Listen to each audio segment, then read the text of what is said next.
அலட்சியமா இருந்துட்டோம். இவங்களுக்கெல்லாம் எப்படி போடுவாங்க? நம்ம கருப்பு கொடி ஏத்துறோம், இவங்க கோலம் போடுறாங்க. கோலத்துக்கு வேல்யூ இல்லைன்னு நினைச்சோம், கோலம் இதை ஜெயிச்சிருச்சு.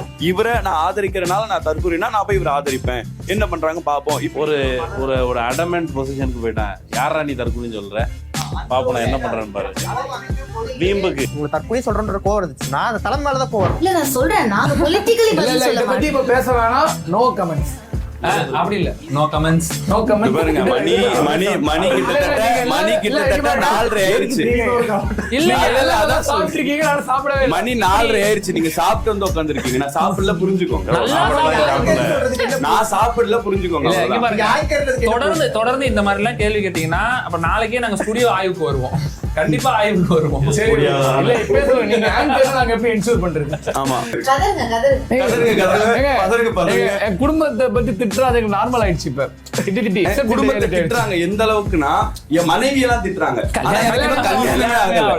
உங்க மேலே இப்ப டவுட்டா இருக்கு. நீங்க 200 ரூபாய் ஊப்பியோன்னு மாற்றுன்னு சொல்லக்கூடிய இவங்க தான் ஆட்சிக்கு வந்திருக்காங்க. ஆனா இன்னும் நான் போடக்கூடிய பதிவுகள்ல, யாசர் போடக்கூடிய பதிவுகள்லயும் அரபு நாட்டு அடிமையே, பச்சை சங்கி, நான் எந்த மதத்துல இருக்கேன் இல்ல என் பேரை வச்சு அங்க முடிவு பண்ணக்கூடிய அரசியல் இருக்குல்ல, இது வந்து சென்ட்ரல்ல டாமினன்ஸா ஒரு பர்டிகுலர் பார்ட்டி பண்ணிட்டு இருந்தாங்க. அதை இப்ப மாற்றோம்னு சொல்லிட்டு வந்திருக்கக்கூடிய பார்ட்டியில இருக்கக்கூடிய அந்த அரண்சை நண்பர்களுக்கு வணக்கம்.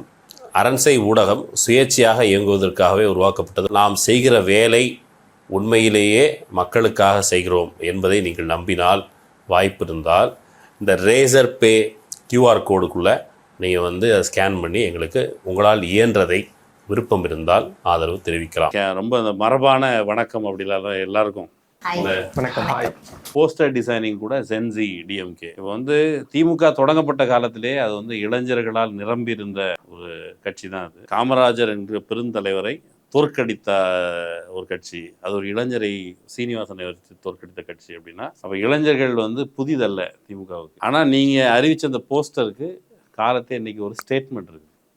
நாங்கள் வந்து சென்சி, இப்பவும் நாங்கள் உயிர்ப்போடு இருக்கிறோம் அப்படின்னு சொல்ல வந்த ஒரு ஸ்டேட்மெண்ட் தான் அது. அதை ஒட்டி நீங்கள் ஒன்று கூடல் நிகழ்த்துறீங்க. ஒரு கிரைசிஸில் இருக்கீங்களா, ஜென்சின்னு நாங்கள் சொல்லி ஆகணும், ஜென்சி வந்து எங்களோடு இருக்கிறாங்க, திராவிட இயக்க கொள்கைகளோடு இருக்கிறாங்க அப்படின்னு சொல்லி ஆகணும் அப்படிங்கிற கிரைசிஸில் இருந்து தான் இந்த மீட்டப்பா. இந்த ஒரு அவேர்னஸ்க்காக தான் இது வந்து பொலிட்டிக்கலி வந்து நம்ம எந்த அளவுக்கு நாலேஜா இருக்கோம் அப்படிங்கிற ஒரு அவேர்னஸை ஜென்சி பீப்புள் கொண்டு போய் சேர்க்க. ஏன்னா ஃபேக் நியூஸஸ்க்கும் ஃபேக்ட்டுக்கும் உள்ள வித்தியாசங்கள்.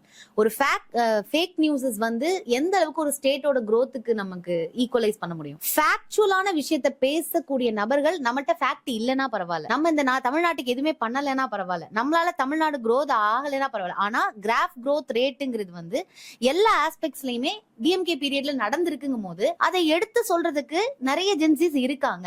அவங்க வந்து இன்னும் உயிர்ப்போட இருக்காங்க, அவங்கள வந்து வெளியில கொண்டு வரணும் அப்படிங்கிறதுக்கான ஒரு நோக்கமா தான் பார்த்து பொலிட்டிக்கலி அவேர்டா மாத்தணும். பவன் கல்யாண் இருக்காருல்ல, அவர் என்ன சொல்லியிருந்தாருன்னா, எனக்கு வந்து தமிழ்நாட்டு அரசியல் ரொம்ப எளிதா இருக்கும், ரொம்ப ஈஸி போல இருக்கு, நான் ரொம்ப கஷ்டப்படுறேன், நான் 15 வருஷம் கஷ்டப்பட்டேன், ஆனா பாத்தீங்கன்னா 2 வருஷத்துல போஸ்ட் ஓட்டி ஒருத்தவங்க சிஎம் ஆயிட்டாங்க, தமிழ்நாட்டின் அரசியல் ரொம்ப எளிது போல இருக்குன்னு பாக்குற அந்த பார்வை வந்து எனக்குள்ள கோவத்தை கொடுக்குது. இன்சல்ட்டா இருக்கு. உலகத்தின் மிக மூத்த மொழியான தமிழ் மொழி, தமிழ் குடிகளை பார்த்து, எப்பயோ ஒரு பகுத்தறிவு நிறைந்த ஒரு சமுதாயத்தை பார்த்து உன்கிட்ட அரசியல் பண்றது ஈஸிடா, உன்னை ஏமாத்துறது ஈஸிடான்னு சொல்றது வந்து எங்களுக்கு ரொம்ப கடுப்பா இருக்கு. அதனால நாங்க என்ன பண்ணோம், சரி போடுவோம். நாங்க வந்து ஒரு 100 கோடி அளவுக்கு சம்பளம் வாங்குற ஒரு நடிகர் கிடையாது, எங்களுக்கு பொருளாதாரம் கிடையாது, நாங்க எல்லாருமே ஒரு சாதாரண குடும்பத்து ஆட்கள் தான். அப்படின்னு இருக்கும்போது எங்களை தேடி பொலிட்டிக்கல் மேல இருக்க அந்த அவேர்னஸ் தேடி இத்தனை மக்கள் வந்தது அப்படிங்கிறது தான் இந்த ஒரு மீட்டோட மிகப்பெரிய சக்சஸா நான் பார்க்கிறேன். அந்த எனக்கு நீங்க சொல்லிக்கிட்டு இருக்கும்போது எனக்கு அப்படி கவுண்டர் பண்ணி வந்து மைண்ட்ல வந்தாரு. அவர் வந்து கல் தோன்றி முன் தோன்றா காலத்தை முன் தோன்றிய மூத்த குடின்னு சொன்னா, இவ்வளவு செருப்படி வாங்குறதுக்கு ஏன்டா இவ்வளவு முன்னாடி பிறந்தீங்க அப்படின்னு சொல்லி அவர் கேட்பாரு. அப்படின்னு அவர் கேட்பாரு.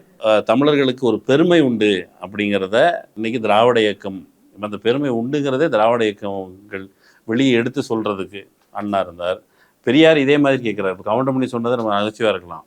அவர் வந்து தமிழ்நாட்டில் இந்த பிரதேசத்தில் இந்த பாம்பு அது கூடுதல் விஷம் உள்ளதாக இருக்குது, பூ கூடுதல் மனம் உள்ளதாக இருக்குது, நீ மட்டுமே ஏன்டா மனம் இல்லாமல் இருக்குன்னு அவர் கேட்குறாரு. ஆனால் இன்னைக்கு அந்த ஒரு வெளிப்படையாக நரேஷன் இளைஞர்கள் நம்ம கையில் இல்லை, திராவிட இயக்கங்கள் கையில் இல்லை, முற்போக்கு இயக்கங்கள் கையில் இல்லை, கைமீறி போயிட்டாங்க அப்படின்னு சிலர் பேசும்பொழுது, அப்பாடா நீங்கள் வந்துட்டீங்க, நீங்கள் இங்கே தான் இருக்கீங்களா அப்படிங்கிற ஒரு சின்ன ரிலாக்ஸேஷன் தெரிஞ்சுது.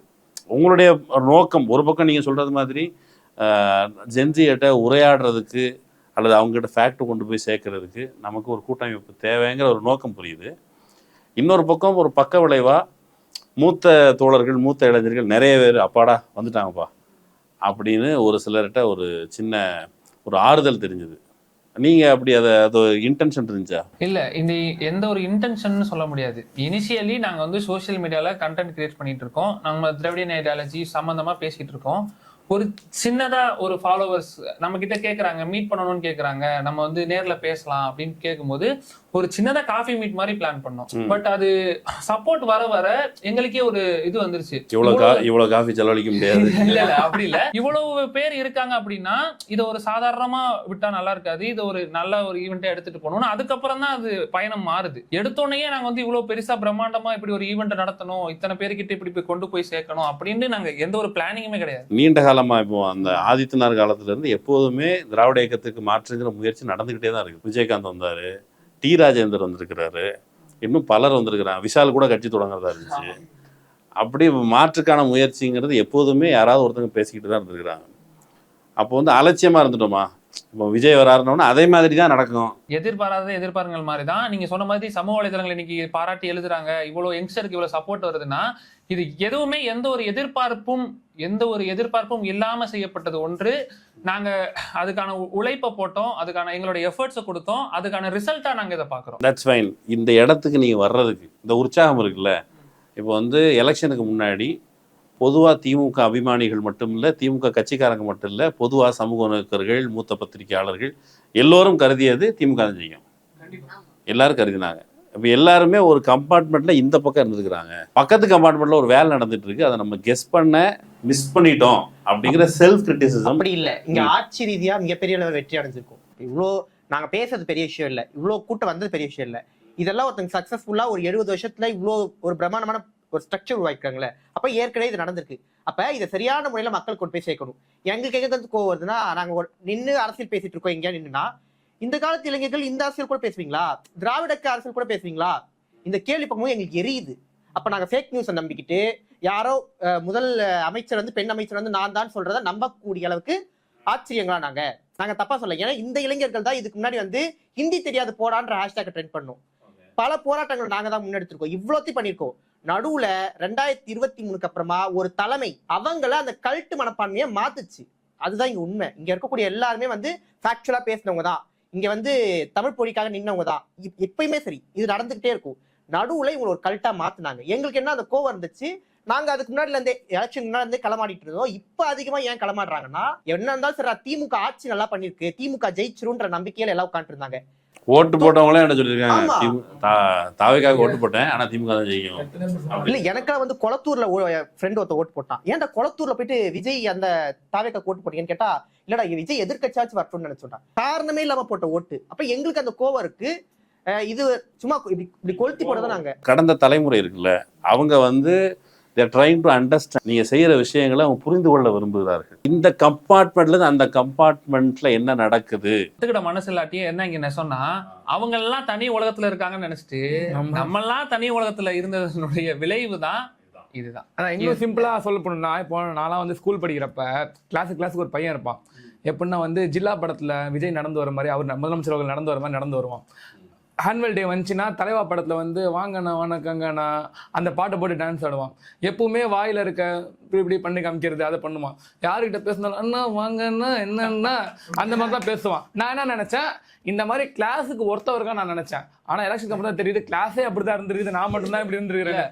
ஸோ அதனால வீட்டுக்கு வீடு ஒரு விஜய் இருக்காங்கன்னு சொன்னாங்கல்ல, இவங்களுக்கு அரசியல் தெரியும்னா அவங்க இத்தனை நாள் வந்து திராவிட கட்சிகளுக்கு ஓட்டு போட்டவங்க, இத்தனை நாள் வந்து அவங்க வீட்டில் வந்து இதனால் பயன்பெற்றவங்க. ஆனால் இந்த முறை வந்து அவனே அந்த ஒரு முதலமைச்சர் அவர்கள் போல நினைச்சு சின்ன வயசுல வந்ததுனால அந்த மாணவனே அந்த கல்ட்டு மனப்பான்மையில அந்த ஓட்ட போட்டு தன்னையே ஒரு முதலமைச்சராக கருதி. ஆமா, யாசர் வந்து நேற்று பேசும்போது சொல்லியிருப்பாரு, அந்த ஜென்சிங்கிற வேர்டு வந்துட்டு குறிப்பிட்ட குத்தகைக்கு காப்பிரைட்ஸ் வந்து ஒரு அவங்க யங்ஸ்டர்ஸ் ஃபுல்லா அவங்களுக்கு தான் சப்போர்ட் பண்றாங்க, அது மாதிரி அவங்க நினைச்சுக்கிட்டாங்க. அப்படி கிடையாது, நாங்க தான் வாங்கி வச்சிருக்கோம் அப்படின்ற மாதிரி.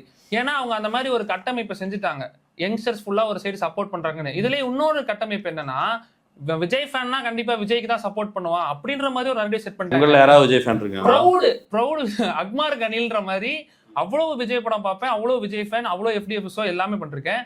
பட் பொலிட்டிக்கல்னு வரும்போது என்னால சப்போர்ட் பண்ண முடியல. ஏன் அப்படின்னா நமக்கு ஐடியாலஜி ரீதியாகவும் அவர் எடுக்கக்கூடிய விஷயங்களா இருக்கட்டும், தீப்பந்தம் எடுத்து தீண்டாமை கொடுத்து இதுதான் என் கருத்து. அது சினிமா, அந்த லிரிக்ஸ் அந்த பாட்டு எழுதி கொடுத்தாரு, அந்த மியூசிக் டைரக்டர் அந்த பாட்டு போட்டாரு. இப்பயே நம்ம ஏதாவது பாட்டு போட்டோம்னா இது விஜய் பாட்டுன்றாங்க, அது அந்த ப்ரொடியூசரோட பாட்டு, அந்த மியூசிக் டைரக்டரோட பாட்டு, இட்ஸ் நாட் விஜய் சாங். இது யாசர் சொன்ன மாதிரி அவங்க காப்பி ரைட்ஸ் வாங்கி வச்சிருக்காங்க அப்படின்ற மாதிரி ஒரு பின்பத்தை உடைச்சிட்டாங்கல்ல. இதெல்லாம் தான் ஒரு கோவமா. இப்ப இவங்க சொன்னாங்கல்ல பவன் கல்யாண் பேசுனது ஒரு கோவமா இருந்துச்சுன்னு. யங்ஸ்டர்ஸ் ஃபுல்லா ஒரு பார்ட்டிக்கு தான் சப்போர்ட் பண்றாங்க, விஜய் ஃபேன் எல்லாம் விஜய்க்கு தான் ஓட்டு போடுவான். இப்ப இந்த மாதிரி நிறைய ஃபேக்டர்ஸ் வந்து ஒவ்வொருத்தவங்களையும் ட்ரிகர் ஆகி எலெக்ஷன் ரிசல்ட்டுக்கு அப்புறம் அந்த பபிள் உடைஞ்சு இது ஒரு வெளிய பபிள்னு ஒரு அவுட் பஸ்ட் வந்திருக்கு. யாசர், நீங்க சுய விமர்சனத்தோட நான் உங்கள்கிட்ட என்ன எதிர்பார்க்குறேன்னா, நம்ம வந்து கொஞ்சம் ஓப்பனா இப்போ நீங்க அக்செப்ட் பண்ணிட்டோம்ல, நம்ம வந்து நம்முடைய மூத்த தலைமுறையோட ஒரு சின்ன இன்ட்ராக்ஷன் தான். இன்ட்ராக்ஷன் எதுக்குன்னா, இதெல்லாம் நடந்திருக்குது, இதுதான் ரியல். அதனுடைய கண்ணாடியாக நீங்கள் இருக்கும் பொழுது தான் நம்முடைய மூத்தவர்கள் அந்த கண்ணாடியில் சரியாக முகம் பார்க்க முடியும்.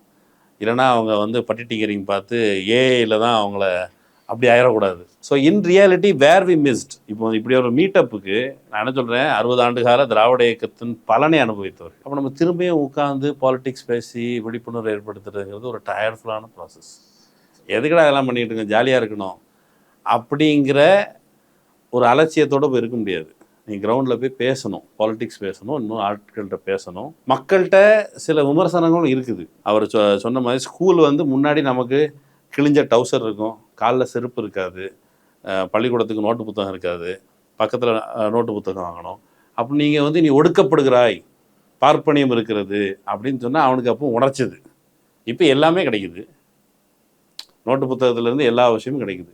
அப்போ இந்த ஃபீலிங் டிப்ரைவ்டுங்கிறது இயக்கத்தினுடைய ஆரம்பத்தில் இருந்துச்சுல்ல, இப்போ அது அப்படி எதுவும் அவங்க டிப்ரைவ்டு ஃபீல் பண்ணுறதுக்கு ஒன்றுமே இல்லாத பொழுது இப்போ டிப்ரைவ்டு ஃபீல் பண்ணுவாங்க. இல்ல அதான் என்ன விஷயம்னா, இதுக்கு முன்னாடி இருந்த தலைமுறையை பொறுத்த வரைக்கும் எல்லாமே போராடி கிடைச்சது. அவங்களுக்கு எந்த ஒரு விஷயம் வேணும்னாலும் அதுக்காக போராடணும். எனக்கு படிப்பு வேணும்னா போராடணும், சொத்துல பெண்களுக்கு உரிமை வேணும்னா போராடணும், வீட்டுல இருந்து வெளில போகணும்னா போராடணும், ஒரு திருமணம் பண்ணோம்னா அதுக்கு ஒரு அரசாங்கம் உதவி பண்ணணும் அப்படிங்கிற தேவைகள் எல்லாமே முன்னாடி இருந்த தலைமுறைக்கு இருந்துச்சு. அந்த தலைமுறையினர் இதெல்லாம் என்னுடைய கோரிக்கைகள் எல்லாம் யார் நிறைவேற்றுவாங்க அப்படின்னு பார்க்கும்போது ஒரு பெஸ்ட் சாய்ஸா திராவிட முன்னேற்ற கழகம் இருக்கு. ஏன்னு சொன்னா அவங்க எங்களுடைய ஒவ்வொரு உரிமைகளுக்காகவும் போராடுறாங்க அப்படிங்கிற ஒரு விஷயம் இருக்கும் பொழுது மக்கள் அதுக்கு ஆதரவு தெரிவிச்சாங்க. மக்கள் மிகப்பெரிய அளவுல வெற்றியை கொடுத்து இத்தனை ஆண்டு காலம் திராவிட முன்னேற்ற கழகத்தை தமிழ்நாட்டை ஆளவும் வச்சாங்க. ஆனா இப்ப இருக்கக்கூடிய தலைமுறையினர் யாருக்குமே எந்த ஒரு விஷயத்துக்கும் போராட வேண்டிய அவசியம் கிடையாது. ஏன்னா அவங்களுக்கு இன்னைக்கு இருக்கக்கூடிய ஜென்ரேஷனை பொறுத்த வரைக்கும் எல்லாமே ஈஸியா கிடைச்சிருச்சு. இன்னைக்கு நீங்க சொன்ன மாதிரி தான், ஒரு ஸ்கூலுக்கு போகணும் அப்படின்னு சொன்னா முன்னாடி அது கனவு, இப்ப அது கனவு கிடையாது. குழந்தை பிறக்கும் பொழுதே அந்த குழந்தைய எங்க போய் சேர்க்கணும் அப்படிங்கிற வரைக்கும் முடிவு பண்ணிடுறாங்க.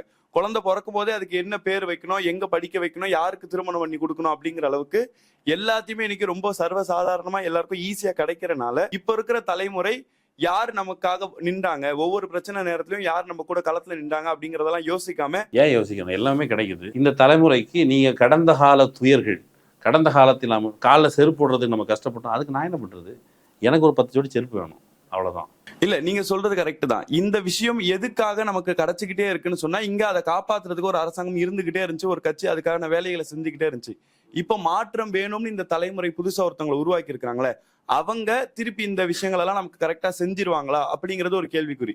உதாரணத்துக்கு தமிழ்நாட்டுல எதுவெல்லாம் உரிமைகள் அப்படின்னு இருக்கு, ஏன் அவங்க நம்ப கூடாது? இப்ப வந்து தாவேக்கா வந்துருச்சு, விஜய் வந்துருச்சு, விஜய் என்ன சொல்ற, அப்படி பெண்கள் பாதுகாப்பை நான் உத்தரவாதப்படுத்துவேன், அப்புறம் எல்லா பஸ்லயும் நீங்க ஃப்ரீயா போகலாம். கொடுக்கல இல்ல தேர்தலை அவர் கொடுக்கலைங்க. அப்புறம் 2500 ரூபாய், அப்புறம் வீட்டுக்கு பாருங்க தங்கம் வாங்குறது ரொம்ப சிரமமா இருக்கு. மோடியே தங்கம் வாங்கன்னு சொல்றாரு, ஆனா தங்கம் ஒரு பவுன் தங்கம் கொடுக்கல. இல்ல இப்ப இப்படிலாம் ப்ராமிசஸ் சொல்லும் போது இதெல்லாம் எக்ஸ்ட்ரா ப்ராமிசஸ். ஏற்கனவே அவன் வந்து டிப்ரைவ்டா ஃபீல் பண்ணல, எக்ஸ்ட்ராவா இதெல்லாம் கொடுக்குறேன்னு சொல்லும் போது ஓகே ரைட். இல்ல இவங்களுக்கு தேவை ஒரு ரீல்ஸ். தமிழ்நாடு நல்லா இருக்கா இல்லையான்றது ரெண்டாவது, பெண்கள் பாதுகாப்பா இருக்காங்களான்றது ரெண்டாவது. அண்ணா ஆட்சிக்கு வந்துட்டாரு, நல்லா இருக்காங்கன்னு சொல்றதுக்கு 4 ரீல்ஸ், சட்ட ஒழுங்கு நல்லா இருக்குன்னு சொல்றதுக்கு ஒரு 4 ரீல்ஸ். இவங்களுடைய உலகம் திமுக ஆட்சி இருக்க வரைக்கும் தமிழ்நாடே இருண்டு கிடந்துச்சு, அதுக்கு ஒரு 100 ரீல்ஸ் இருந்துச்சு. இப்ப வந்து அண்ணா ஆட்சிக்கு வந்துட்டாரு, இப்ப இவங்களுக்கு வந்து தமிழ்நாடு நல்லா இருக்குன்றதுக்கு ஒரு 100 ரீல்ஸ். இந்த ரீல்ஸ் தான் உங்களுக்கு இந்த கணக்கா இந்த மைண்ட்ல சைக்காலஜிக்கலா அவங்க அதை நம்புறாங்க. அவங்க நம்புறதுக்கு ஃபார் எக்ஸாம்பிள் பல்வேறு வகையான வன்கொடுமைகள் இங்கே நடந்துச்சு தமிழ்நாட்டில், வேறு இடத்துல நடந்துச்சு, திமுக ஆட்சியில் இருக்கும்போது நடந்துச்சு, இப்பவும் நடக்குது. நான் இதை புரிஞ்சுக்கிறேன். ஆம்பிளிஃபை பண்ணாங்க, அதிகப்படியாக ஆம்பிளிஃபை பண்ணாங்க அப்படிங்கிறது புரிஞ்சுது. இப்போது அந்த ஆம்பிளிஃபிகேஷன் நடக்கும்போது நம்ம ஃபேக்ட்ஸை ஆம்பிளிஃபைடு பண்ணி இதை நீங்கள் எக்ஸஸாக சொல்கிறீங்க. தலித்துகள் மீது வன்கொடுமை நடக்குங்கிற போது அஃப்கோர்ஸ் நடந்தது, இல்லைன்னா சொல்ல முடியாது, திமுக ஆட்சியிலே நடந்துச்சு. ஆனால் தமிழ்நாடு தலித்துகள் வாழவே தகுதியற்ற ஒரு மாநிலமாக ஆனது போல ஒரு ஆம்பிளிஃபிகேஷன் நடந்துச்சு. பெண்கள் தமிழ்நாட்டில் வாழவே தகுதியற்ற ஒரு மாறிடுச்சு தமிழ்நாடு அப்படிங்கிற ஆம்பிளிஃபிகேஷன் நடந்துச்சு.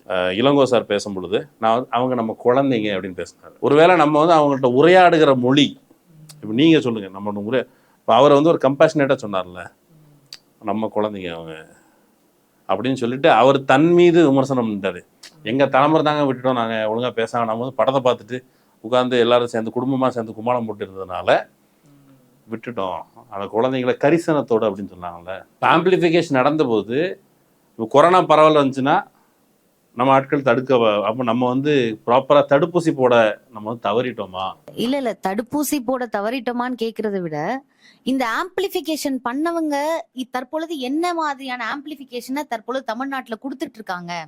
இப்போ ஒருத்தவங்க போய் கேள்வி கேட்கறாங்க, என்ன இந்த மாதிரி நீங்க அமைச்சர் கீர்த்தனா அவர்கள்ட்ட கேக்குறாங்க, நீங்க பெண் பாதுகாப்பு வேண்டும்னா, பெண்களுக்கு பாதுகாப்பு வேண்டும்னா உங்க விசில் சின்னத்துல நீங்க ஓட்டு போடணும் அப்படின்னு ரொம்ப ஆக்ரோஷமா பேசின வீடியோ வண்டி வேகமா போயிட்டு பயங்கரமா பேசினாங்க அப்படின்னு பேசினாங்க, வேகமா பேசினாங்க. டக்குன்னு இப்போ அடுத்த ஒரு வாரத்துல அவங்கள்ட்ட மைக் போகுது, பொறுப்புல இருக்காங்க அப்படிங்கும் போது ஒரு 15 days ஆயிடுச்சு. அவங்கள்ட்ட கேள்வி கேட்கறாங்க, நீங்க சொன்னீங்கல்ல, அட்லீஸ்ட் நீங்க இதுக்காக என்ன நடவடிக்கை எடுத்தீங்கும் பொழுது, இதற்கு முன்பாக யார் ஆட்சியில இருந்தாலும் சரி இந்த மாதிரி ஒரு சூழ்நிலை வந்திருக்குன்னா நாங்க அதை பார்த்துட்டு இருக்கோம், கேஸ் ஃபைல் பண்ணிருக்கோம், இதை நாங்க எடுக்கிறோங்கிற ஒரு ப்ராப்பர் லீகல் ஆன்சர்ஸ் நமக்கு வந்தது. அவங்க என்ன சொல்றாங்க, அட்மினிஸ்ட்ரேஷன் பத்தி மட்டும் பேசுங்க, பொலிட்டிக்கல் பத்தி பேசாதீங்க, 6 மணிக்கு மேல பேசாதீங்கன்னாங்களா? நடவடிக்கை என்ன எடுத்திருக்கீங்க? ஒரு சக பெண்மணியா பெண்ணுக்கு நடக்கக்கூடிய குற்றத்தை நீங்க எப்படி பாக்குறீங்கன்னு தான் கேட்டாங்க. அதுக்கு அந்த மாதிரியான ஒரு கேள்விகளுக்கு கூட கடந்து போகிற அந்த மனப்பான்மை அப்படிங்கிறது எப்படின்னா, நாங்க ஆட்சிக்கு வந்ததுக்கு அப்புறம் அது ஒரு ஆளுமை தான், ஆளுமையாக அவர்கள் செயல்படுகிறார்கள். அதாவது எளிமையா பத்திரிகையாளர்கள்ட்ட ஏன் உரையாட மறுக்கிறாங்க? இப்ப எப்பவுமே கேள்வி கேட்டாலும் எது பண்ணாலுமோ நோ கமெண்ட்ஸ்ங்கிற மாதிரி தானே போறாங்க. அது இப்போ நடக்குது, நிறைய எக்ஸ்போஸ் ஆகுது, எனக்கு புரியுது. எலெக்ஷனுக்கு முன்னால அந்த ஆம்பிளிஃபிகேஷன் நடந்துச்சுல, என்ன நான் சொல்றேன், அந்த ஆம்பிளிஃபிகேஷனை நம்ம ஏன் தவற விட்டோம் அப்படின்னா, நீங்க சொன்னீங்கல்ல என்னோட கஷ்டம் உங்க கஷ்டம் பாது, உங்களுக்கு முட்டை கிடைக்க கஷ்டமா இருந்துச்சு, எனக்கு முட்டை ஈஸியா கிடைக்குன்ற மாதிரி சொன்னீங்கல்ல. அப்ப we are benefited from the Dravidian ideologies, Dravidian பார்ட்டிஸ்னால இங்க ஒவ்வொருத்தரும் பல பெனிஃபிட் அடைஞ்சிருக்கோம். இப்போ இந்த எலெக்ஷனுக்கு பின்னாடி we are feeling guilt. இப்போ என்னோட தங்கச்சி கவர்மெண்ட் மாடல் ஸ்கூல்ல படிக்கிறா. இப்போ இந்த கவர்மெண்ட் மாடல் ஸ்கூல் அப்படிங்கிறது இங்க தமிழ்நாட்டில் எத்தனை பேருக்கு தெரியும்னு தெரியல. கவர்மெண்ட் மாடல் ஸ்கூல் ஒன்று இருக்கு அப்படின்னு சொல்லிட்டு எலெக்ஷனுக்கு பின்னாடி நான் ஒரு வீடியோ போட்டேன், எனக்கு இப்போ ஒரு கில்ட் வருது. ஒருவேளை எலெக்ஷனுக்கு முன்னாடி இதை நான் மக்களிடத்துல சொல்லியிருந்தால், இப்படி ஒரு ஸ்கூல் இருக்குன்னு நிறைய பேருக்கு தெரிஞ்சிருந்தால், அதுல ஒரு சில பேரு சப்போர்ட் பண்ணிருப்பாங்க. ஆப்போசிட்ல நாங்க எங்களோட என்டிஏ அப்படிங்கிற மாதிரி தான் நாங்க களமாடிட்டு இருந்தோம். இப்ப எப்படின்னா, போர் இருக்கக்கூடிய இப்ப ஏடிஎம்கே பிஜேபி ஆப்போசிட்ல அவங்க எங்களுக்கு அவங்களுக்கு போர் நடக்குது. இடையில இவங்க ஓடிட்டு போனதை நாங்க நோட் பண்ணல. ஒரு விஷயம். இன்னொன்னு என்னன்னா, இவங்க ரொம்ப கம்மியான நேரத்துலதான் அவங்களுடைய பிரச்சாரங்களே பண்ணிருக்கும் பொழுது அந்த வார்த்தைகள், இப்ப குழந்தைகள், நீங்க உங்க வீட்டுல இருக்கக்கூடிய குழந்தைகளை நீங்க அப்பா கிட்ட கேளுங்க, அம்மா கிட்ட கேளுங்க, வீட்டுல நீங்க எப்படி அழுது அடம் பிடிச்சு ஒரு பொருள் வாங்குவீங்களோ அது மாதிரி நீங்க சொல்லுங்க அப்படிங்கிற அந்த மாதிரியான விஷயங்கள் எல்லாமே அதெல்லாம் என்ன இதை நம்புவோமா, இது நம்ம நம்புவோமா, நம்ம பிள்ளைங்க இப்படி சொல்லுமா அப்படின்ற ஒரு மனநிலைக்குள்ளேயே இருந்துட்டதுனால இத போய் நம்ம செய்வாங்களா அப்படின்னு நாங்க ஆமா தமிழ் சமூகத்தை நம்ம அப்படி பண்ணிட்டோம். தொகுதி கூட போகாதவர் எதிரியே அண்டர் எஸ்டிமேட் பண்ணிருக்கோம். நான் கிளியரா சொல்றேன். இப்போ ஜென்சியோட லாங்குவேஜ்னு ஒரு லாங்குவேஜ் இருக்கு. இப்போ அவன் எடுத்து சொல்லலாம், நீ விசில் அடிக்கிற, நீ உங்க தலைவர் உயர்ந்ததுன்னு சொல்ற, எல்லாருமே திட்டுற, ஆனா உன் உரிமைக்காகவும் இங்க நான் தான் போறேன் அப்படின்றது சொல்லலாம். யாசர் சொன்ன பாயிண்ட்ல நான் ஒரு விஷயம் ஆட் பண்றேன். இப்போ சைலண்டா ஒருத்தவங்க இந்த 50 வருஷமா இந்த ஒர்க் பண்றதுனாலதான் இந்த ப்ராக்ரஸ் கிடைக்குதுன்னா, அதை எப்படி அவள்கிட்ட எடுத்து போய் சேர்க்கணும்னா, இப்ப நீ ஒரு இனோவா கார்ல போற, உள்ள ஏசி இருக்குது, நீ கம்ஃபர்டபுளா படுத்துக்கிற குஷன் சீட் இருக்குது, அதுக்கு அது வந்து டீசல் மாடல் அந்த இனோவா. அந்த டீசல் போட்டாதான் அந்த வண்டி ஓடும்.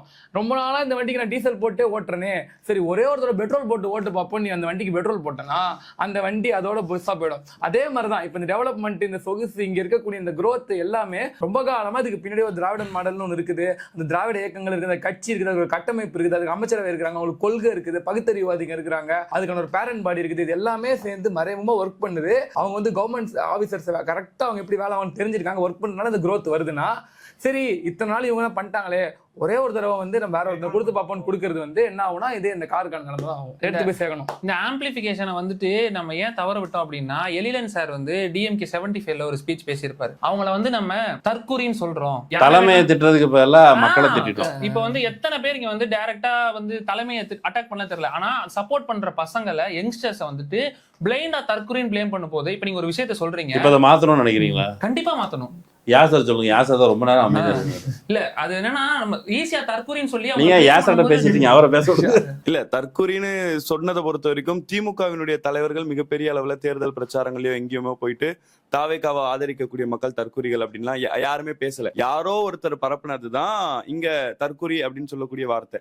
ஆனா அவங்க பிரதான எதிர்கட்சியா யார நினைச்சாங்க அப்படின்னு சொன்னா, 2 நபர்களுக்கு மத்தியில தான் போட்டி. ஒன்னு டிவிகே, இன்னொன்னு டிஎம்கே. அப்போ டிஎம்கேவை எதிர்க்கிறது தான் டிவிகேவினுடைய நோக்கம் அப்படின்னு சொன்னா, டிவிகேவை யாராச்சும் ஒருத்தவங்க விமர்சனம் செஞ்சா கூட அந்த விமர்சனத்தை ஏத்துக்க வேண்டிய இடத்துக்கு டிஎம்கே வந்துருச்சு. யாரோ ஒருத்தர் அது பரப்புனா கூட அது டிஎம்கே தான் நம்ம மேல அவதூறு வச்சுக்கிட்டு இருக்கு.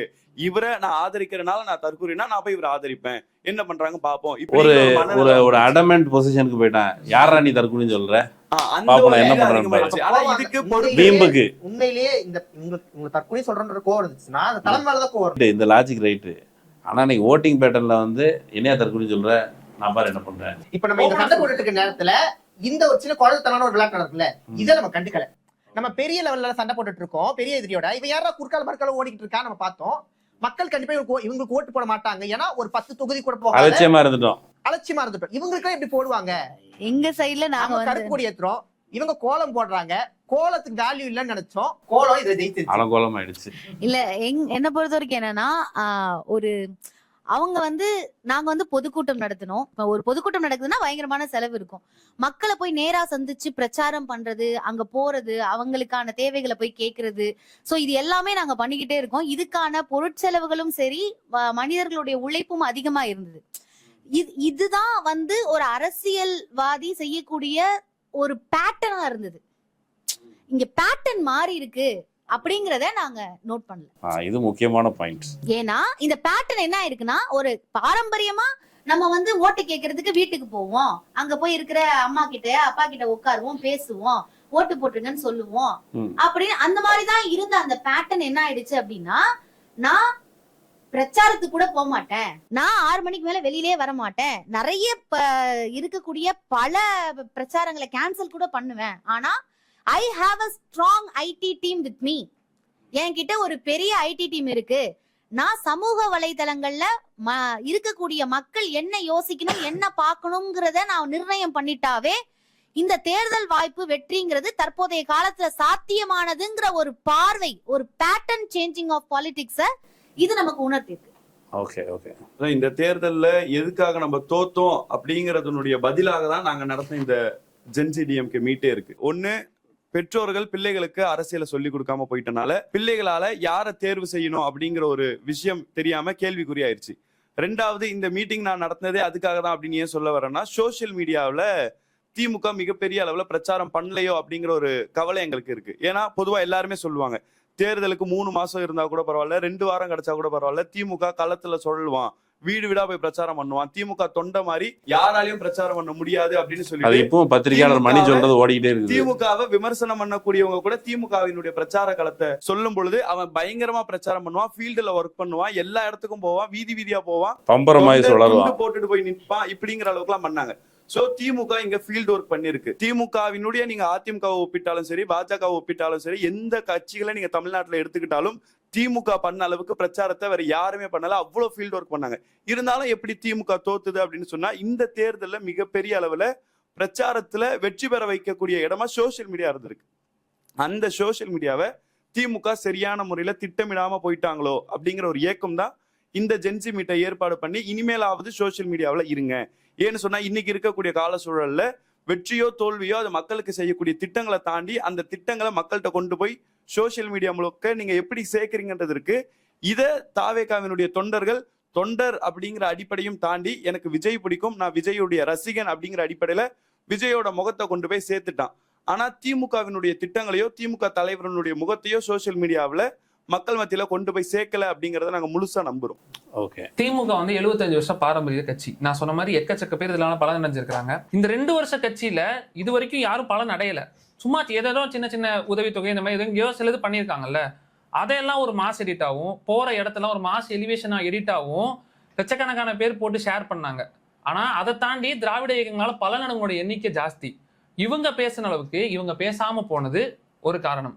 அவங்க சோசியல் மீடியால எப்படி இந்த மாஸ் எடிட்லாம் போட்டு ஆக்டிவா இருந்தாங்களோ, இந்த பலனடைஞ்சவங்க நாங்க பலனடைஞ்சதை பேச தவறிட்டாங்களோ, யாசர் சொன்ன மாதிரி சோசியல் மீடியாவில் ஆக்டிவா இல்லாம தவறிட்டோமோ அப்படின்றது மாதிரியும் லிட்ரலி கிரவுண்ட்ல என்ன நடந்துச்சுன்னா, பிரச்சனை நமக்கும் இந்த ஹோட்டல்காருக்கும் தானே, இந்த குச்சியஸ்தலையை வைக்க பொருள் ஒழிஞ்சு யாரு கூட ஐஸ் பாய் விளையாடுறாங்கிற மாதிரி தான் எல்லாருமே நினைச்சிட்டு இருந்தோம். இதுதான் நம்ம பண்ண தப்பு. இப்ப இந்த மாதிரி பலனடைஞ்சவங்க எல்லாரும் வந்து, ஏன்னா மக்கள் வந்து மறதியுடையவர்கள். அப்போ வந்து அவங்களுக்கு ஒரு ப்ரிவிலேஜ் இருக்குன்னா அது எங்க இருந்து வந்துச்சு, எதனால வந்துச்சு அப்படிங்கிறது காலப்போக்கில் கொஞ்சம் கொஞ்சமா மறந்துடுவாங்க. ஒவ்வொரு தலைமுறை போகும்போது அதை ஞாபகப்படுத்தினாதான் அந்த ப்ரிவிலேஜ் உங்ககிட்ட இருந்து எடுக்கும்போது அதனுடைய வழி உங்களுக்கு புரியும். அந்த ப்ரிவிலேஜ் திரும்பி எப்படி போராடி வாங்குறது அப்படிங்கிறது தெரியும். வந்து ரொம்ப சிம்பிளா சொல்றேன், மக்கள் மனநிலை ஒண்ணு, அதை நான் எக்ஸ்பிளைன் பண்றேன் என்னன்னு. இப்போ வந்து இதுல கிளம்பாக்கத்துல சில பிரச்சனை இஷ்யூஸ் வருது, பஸ் வர மாட்டேங்குது, வால்வோ பஸ் வரலன்னா வால்வோ காரண்ட்டை போய் என்கிட்ட வந்து கேட்குறேன், அப்படிலாம் சில விஷயம் நடக்குது. அப்போ ஒரு பதிவு வந்து எக்ஸில் பார்க்குறேன்.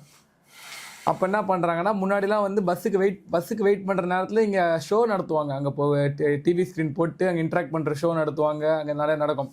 என்ன எழுதியிருக்காங்கன்னா, திமுக வந்து மக்களில் டேட்ஸ் லிட்டில் பிரின்சஸ் மாதிரி பார்த்துக்குச்சு. ஆனால் அந்த டேட்ஸ் லிட்டில் பிரின்சஸ் வாழ்க்கை துணையை தேர்ந்தெடுக்குது அந்த அந்த அந்த லிட்டில் பிரின்ஸோட உரிமை. அதை வந்து நம்ம சொல்ல முடியாது. அதனால் நம்ம எவ்வளோதான் நல்ல திட்டம் எது பண்ணாலும் அவங்களுக்கு யாருக்கு போடணுமோ அவங்க முடிவு பண்ணிட்டாங்கன்னா அதை போடுவாங்க. அப்போது அதுக்கு வந்து ரீச் அவுட் பண்ணுற விதத்தில் நமக்கு ஒரு ஃபால்ட் இருக்குன்னு தோணுச்சு. இதில் நான் புரிஞ்சுக்கிறது வார்த்தையா, மக்கள் இவ்வளவு நலத்திட்டங்களுக்கு பிறகு நன்றியுடையவர்களாக இல்லை, அல்லது இது வெளிப்படுத்தலை வெளியில் போதுமான அளவு பரப்புரை செய்யவில்லை. அப்புறம் அரசியல் பேசணும், புதிய நிலைமைகள் வந்திருக்குது. இப்போ ஃபார் எக்ஸாம்பிள் நம்ம காலத்தில் அல்லது நம்ம இன்னும் சிறுபிராயத்தில் இந்த ரேப்பிடோ ஓட்டுறது அதெல்லாம் கிடையாது. கிக் லேபர் நிறைய வந்திருக்கிறாங்க. புதிய வகை பிரச்சனைகளை மக்கள் எதிர்கொள்கிறாங்க, புது வகையான பிரச்சனைகள். அப்போ அவங்களுக்கு வந்து நீங்கள் சொல்கிற அந்த பழைய வரலாறு இருக்குல்ல, அஃப்கோர்ஸ் அது வரலாறு, அது அச்சீவ்மெண்ட், நீண்ட பயணம் இருக்குது என்பதெல்லாம் உண்மை. நம்ம என்ன இந்த பேச்சுக்கு நடுவில் ஒரே ஒரு விஷயம் நான் என்ன புரிஞ்சுக்கிறேன்னா, நம்ம ஒரு வேளை சோஷியல் மீடியாவில் இன்டர்நெட்டில் போஸ்ட் போட்டிருந்தா நம்ம ஜெயிச்சிருப்போம். அப்படி ஒரு துணி வருது. பிரச்சாரம் பண்ணோம்ல, பிரச்சாரம் பண்ண மாதிரி நிறைய சோஷியல் மீடியாவில் போஸ்ட் போட்டிருந்தா, கவுண்டர் பண்ணியிருந்தா ஜெயிச்சிருப்போம். இந்த ஃபேக் நரேஷனை கவுண்டர் பண்ணி தான் ஜெயிச்சிருப்போம் அப்படின்னு நினைக்கிறோம். ஜெனியூனாக மக்களுக்கு கன்சர்னுங்கிறது கொஞ்சோண்டு இருந்திருக்கும்ல ஒரு பிரச்சனைகள். அப்போ அந்த பிரச்சனைகள் நம்ம அட்ரஸ் பண்ணோம் அப்படிங்கிற விஷயமும், இங்கே பாரு, இங்கே போனால் டக்குன்னு எம்எல்ஏ, டக்குன்னு அமைச்சர், அடுத்தால கவுன்சிலர், இப்படின்னு ஒரு ஸ்கோப் அந்த பக்கம் உருவாகிறது அப்படிங்கிறது. அப்போ இந்த பொலிட்டிக்கல் ஆஸ்பிரேஷன் இருக்குல்ல, அது வந்து அப்படி யோசிக்கவே கூடாது அப்படின்னு சொல்லுவோமா நம்ம இளைஞர்கள்ட்ட. அரசியல் ஆர்வம் இல்லாதவங்க இல்லை, திடீர்னு ஏதோ ஒரு கட்சிகளை போய் நான் வேலை பார்க்கணுன்னு தான் போகிறான். அப்போ அந்த இடைவெளி இருக்குல்ல, அதை குறித்து நம்ம கன்சிடர் பண்ணணும்ல. ஆஸ்பிரேஷன்ன்றது வந்து அது இண்டிவிஜுவல் பெர்ஸ்பெக்டிவ். ஒருத்தவங்களுக்கு ஒரு ஆஸ்பிரேஷன் இருக்கும். அரசியலில் வரணுன்றவங்க, செகண்ட் வந்து அவங்க ஐடியாலஜிக்கல் ஆஸ்பிரேஷன், இந்த ஐடியாலஜியில் இருக்கணுன்றவங்க, தேர்ட் தான் வந்து பொலிட்டிக்கல் பார்ட்டி ஆஸ்பிரேஷன். அப்போது அது மூணுமே ஒருத்தவங்களுக்கு இருக்கிறன்றப்ப தொடர்ந்து ஒர்க் பண்ணால் எந்த பார்ட்டியாக இருந்தாலும் தே கேன் சக்ஸஸ். அவங்க எதை ரீச் பண்ணி போகணும்னு நினைக்கிறாங்க. ஏன்னா இப்போ நாங்கள் நார்மல் பேக்ரவுண்ட், நீங்கள் எல்லாரும் நார்மல் பேக்ரவுண்ட், நாங்கள் வந்து ஒரு கட்சியில் ஏதாச்சும் ஒரு சின்ன பொறுப்பில் வந்தாலுமே அதுக்கு பின்னாடி ஒர்க் இருக்கும். தாவேக்கால இருக்கவங்க ஈஸியாக போய் உக்காந்துட்டாங்க, ஈஸியாக அவங்களுக்கு ஆனது கிடச்சிருச்சுன்னா அதுக்கும் மாற்று கருத்து இருக்கு. ஏன்னா அவங்க வந்து ரசிகர் மன்ற காலத்திலேருந்தே அதில் ஒர்க் பண்ணவங்க, அப்போலேருந்து அரசியல், அதாவது அந்த மக்கள் பணியில் இருந்தவங்க நிறைய பேர் வந்து எம்எல்ஏ இருக்காங்க. அப்போ அதுக்குள்ளேயும் பாலிடிக்ஸ் இருக்கும். அரசியல், தமிழ்நாட்டு அரசியல் அனுபவம் இல்லாத ஒருத்தவங்க எளிதில போய் உட்கார்றதுக்கு நல்லதான்னு கேக்குறேன். அப்படி நல்லது இல்லைங்க பொழுது, இப்ப நீங்க சாதாரண மக்கள்னு சொல்றீங்க. அந்த சாதாரண மக்கள் அரசியல்துவப்படுத்தப்பட்டு அந்த இடத்துல வந்து, நான் என்ன சொல்றேன்னு புரியுதா, களப்பணியோ இல்லது ஏதாவது போராட்டங்களோ இதுல ஈடுபட்டோ இல்லது அரசியலில் ஈடுபட்டோ ஏதோ ஒரு விதத்துல அரசியல் கூட தொடர்புடையவர்களா இருந்து அவர்கள் ஒரு சாதாரண மனிதர்களா இருந்து அங்க வந்திருந்தாங்கன்னா we appreciate. அவர்கள் அரசியலில் தொடர்பில்லாமல் அரசியலை விட்டு வேற ஏதோ ஒரு வேலையில் இருக்காங்க. அவங்களுக்கு அரசியலில் என்ன நடக்கிறது, நம்ம பல விஷயங்களை தமிழ்நாட்டுக்குள்ள வராம ஹோல்டு பண்ணி வச்சிருப்போம். அதோட விஷயங்கள் என்ன அப்படின்னு நமக்கு தெரியும். ஒரு 10 வருஷம் 20 இவங்களுக்கு அதை பத்தின எந்த எக்ஸ்பீரியன்ஸுமே இருக்காது. இவர்கள் இதை அணுகும் பொழுது டக்குன்னு இடிச்சுக்கிட்டு மழை கொட்டுற மாதிரி அது எல்லாம் நம்மள எளிதில அட்டாக் பண்ற மாதிரியான ஒரு சூழ்நிலைகள் தற்போது அரசியலில் உருவாக வாய்ப்பு இருக்கு. அதனால எளிய மனிதர்கள் வந்து விட்டார்கள்ங்கிற இந்த விஷயத்த நான் எளிய மனிதர்கள் ரைட்டு, எளிய மனிதர்கள் என்பதற்காகவே, ஏழைகள் என்பதற்காகவே, வஞ்சிக்கப்பட்டவர்கள் என்பதற்காகவே அவங்களுக்கு ரெப்ரசன்டேஷன் அந்த பொருளை சொல்ல. ஆனால் இந்தியாவில் ஒரு டெமோக்ரஸி அந்த செட்டப் இருக்குது. அதனால் இன்னார் வரலாம் இன்னார் வரக்கூடாதுன்னு நம்ம சொல்ல முடியாது. அறிவே இல்லாத முட்டாள் அவன் வந்து எம்எல்ஏ ஆகக்கூடாதுன்னு நம்ம சொல்ல முடியாது. முட்டாள் எம்எல்ஏ ஆகக்கூடாதுன்னு சட்டத்தில் இல்லை. அது ஓகே. ஆனால் பொலிட்டிக்கலாக நம்ம அப்படி புரிஞ்சிக்க முடியாது. ஆனால் பொலிட்டிக்கலாக ஒர்க் பண்ணுறவனுக்கு கூட இந்த பார்ட்டிஸ் பாரம்பரிய கட்சிகள்கிட்ட ஸ்பேஸ் இல்லையோ, ஸ்பேஸ் இல்லைன்றதை தாண்டி இளைஞர்களுக்கு இந்த அரசியல் மேல ஈடுபாடு ரொம்ப குறைவு. ஏன் குறைவுனா, நம்ம பார்க்கக்கூடிய திரைப்படங்கள்ல இருந்து எல்லாத்துலயுமே ஒரு எம்எல்ஏன்னா கண்டிப்பா 10வது 8வது கூட படிக்காத ஒரு அறிவற்றவராக தான் இருப்பாங்க, இல்ல ஊழல்வாதியா தான் இருப்பாங்க, சாக்காடன்றது குப்பை.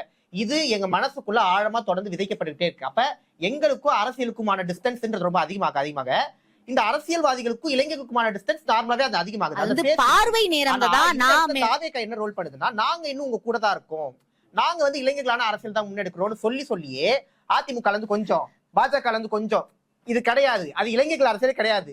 அங்க இருக்கக்கூடிய எல்லா தலைமையுமே அதிமுக பாஜக இவங்க தான் நிறைஞ்சிருக்காங்க. இல்ல முதல்ல வந்து அரசியல் எங்களுக்கு அந்த விண்பு அரசியல் தேவை கிடையாது, அது தேவையும் இல்லை. அப்ப நாங்க என்ன பண்றோம்னா, உனக்கு அதிகாரம் தானே வேணும், கலெக்டர் அதிகாரம் தான், உனக்கு 5 வருஷம் அதிகாரம் தாண்டி கலெக்டர்ன்ற ஒரு அதிகாரம் இருக்கு.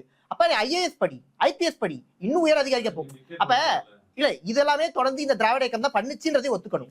இல்ல முதல்ல வந்து பார்வை நேரம்ங்கிறது மாறி இருக்குமோ, அதாவது நம்ம வந்து அதிக நேரம் வந்து ஸ்கிரீன் டைம் வந்து அரசியலுக்கு கொடுக்காம வேற பல விஷயங்களுக்கு, இப்ப நீங்க பிடிஎஸ்ஏ இருக்கட்டும், கொரியால கொரியன் டிராமாஸ் எந்த அளவுக்கு ஃபேமஸ். சோ பார்வை நேரம்ங்கிறது வந்து அரசியலுக்கு கம்மியாகவும் கொடுக்கறதே இல்லைன்னு கூட சொல்லலாம், கம்மியாகவும் அதிக நேரம் வந்து மீடியாவுக்கு மட்டுமே நம்ம கொடுக்கறதுனால கூட அவங்களுக்கு இதை பத்தின புரிதல் இல்லாத ஒரு சூழ்நிலையை இந்த சமூகத்தில் உருவாக்கி இருக்கலாம். நீங்க சொல்லுங்க. இப்போ எலெக்ஷனுக்கு முன்னாடி எத்தனையோ இளைஞர்கள் உள்ள போனாங்க அப்படின்னு சொன்னா, இல்ல எங்க அண்ணன் நிக்கிறாரு அதனால அண்ணனுக்கு சப்போர்ட் பண்ணணும் போனாங்க அப்படின்னு கூட எடுத்துக்கலாம். எலெக்ஷன் முடிஞ்சதுக்கு அப்புறமும் எத்தனையோ நபர்கள் போறாங்க. ஏன் போறாங்கன்னா, அவங்க இப்போ இல்ல தாவேக்கா சொன்ன கொள்கை எங்களுக்கு பிடிச்சிருக்கு, இல்லாட்டி தாவேக்கா வந்து இந்த 20 நாள் ஆட்சி பண்ணாங்கன்னா இந்த 20 நாள்ல சிறப்பான ஆட்சியை கொடுத்துட்டாங்க, இதனால நான் போறேன்.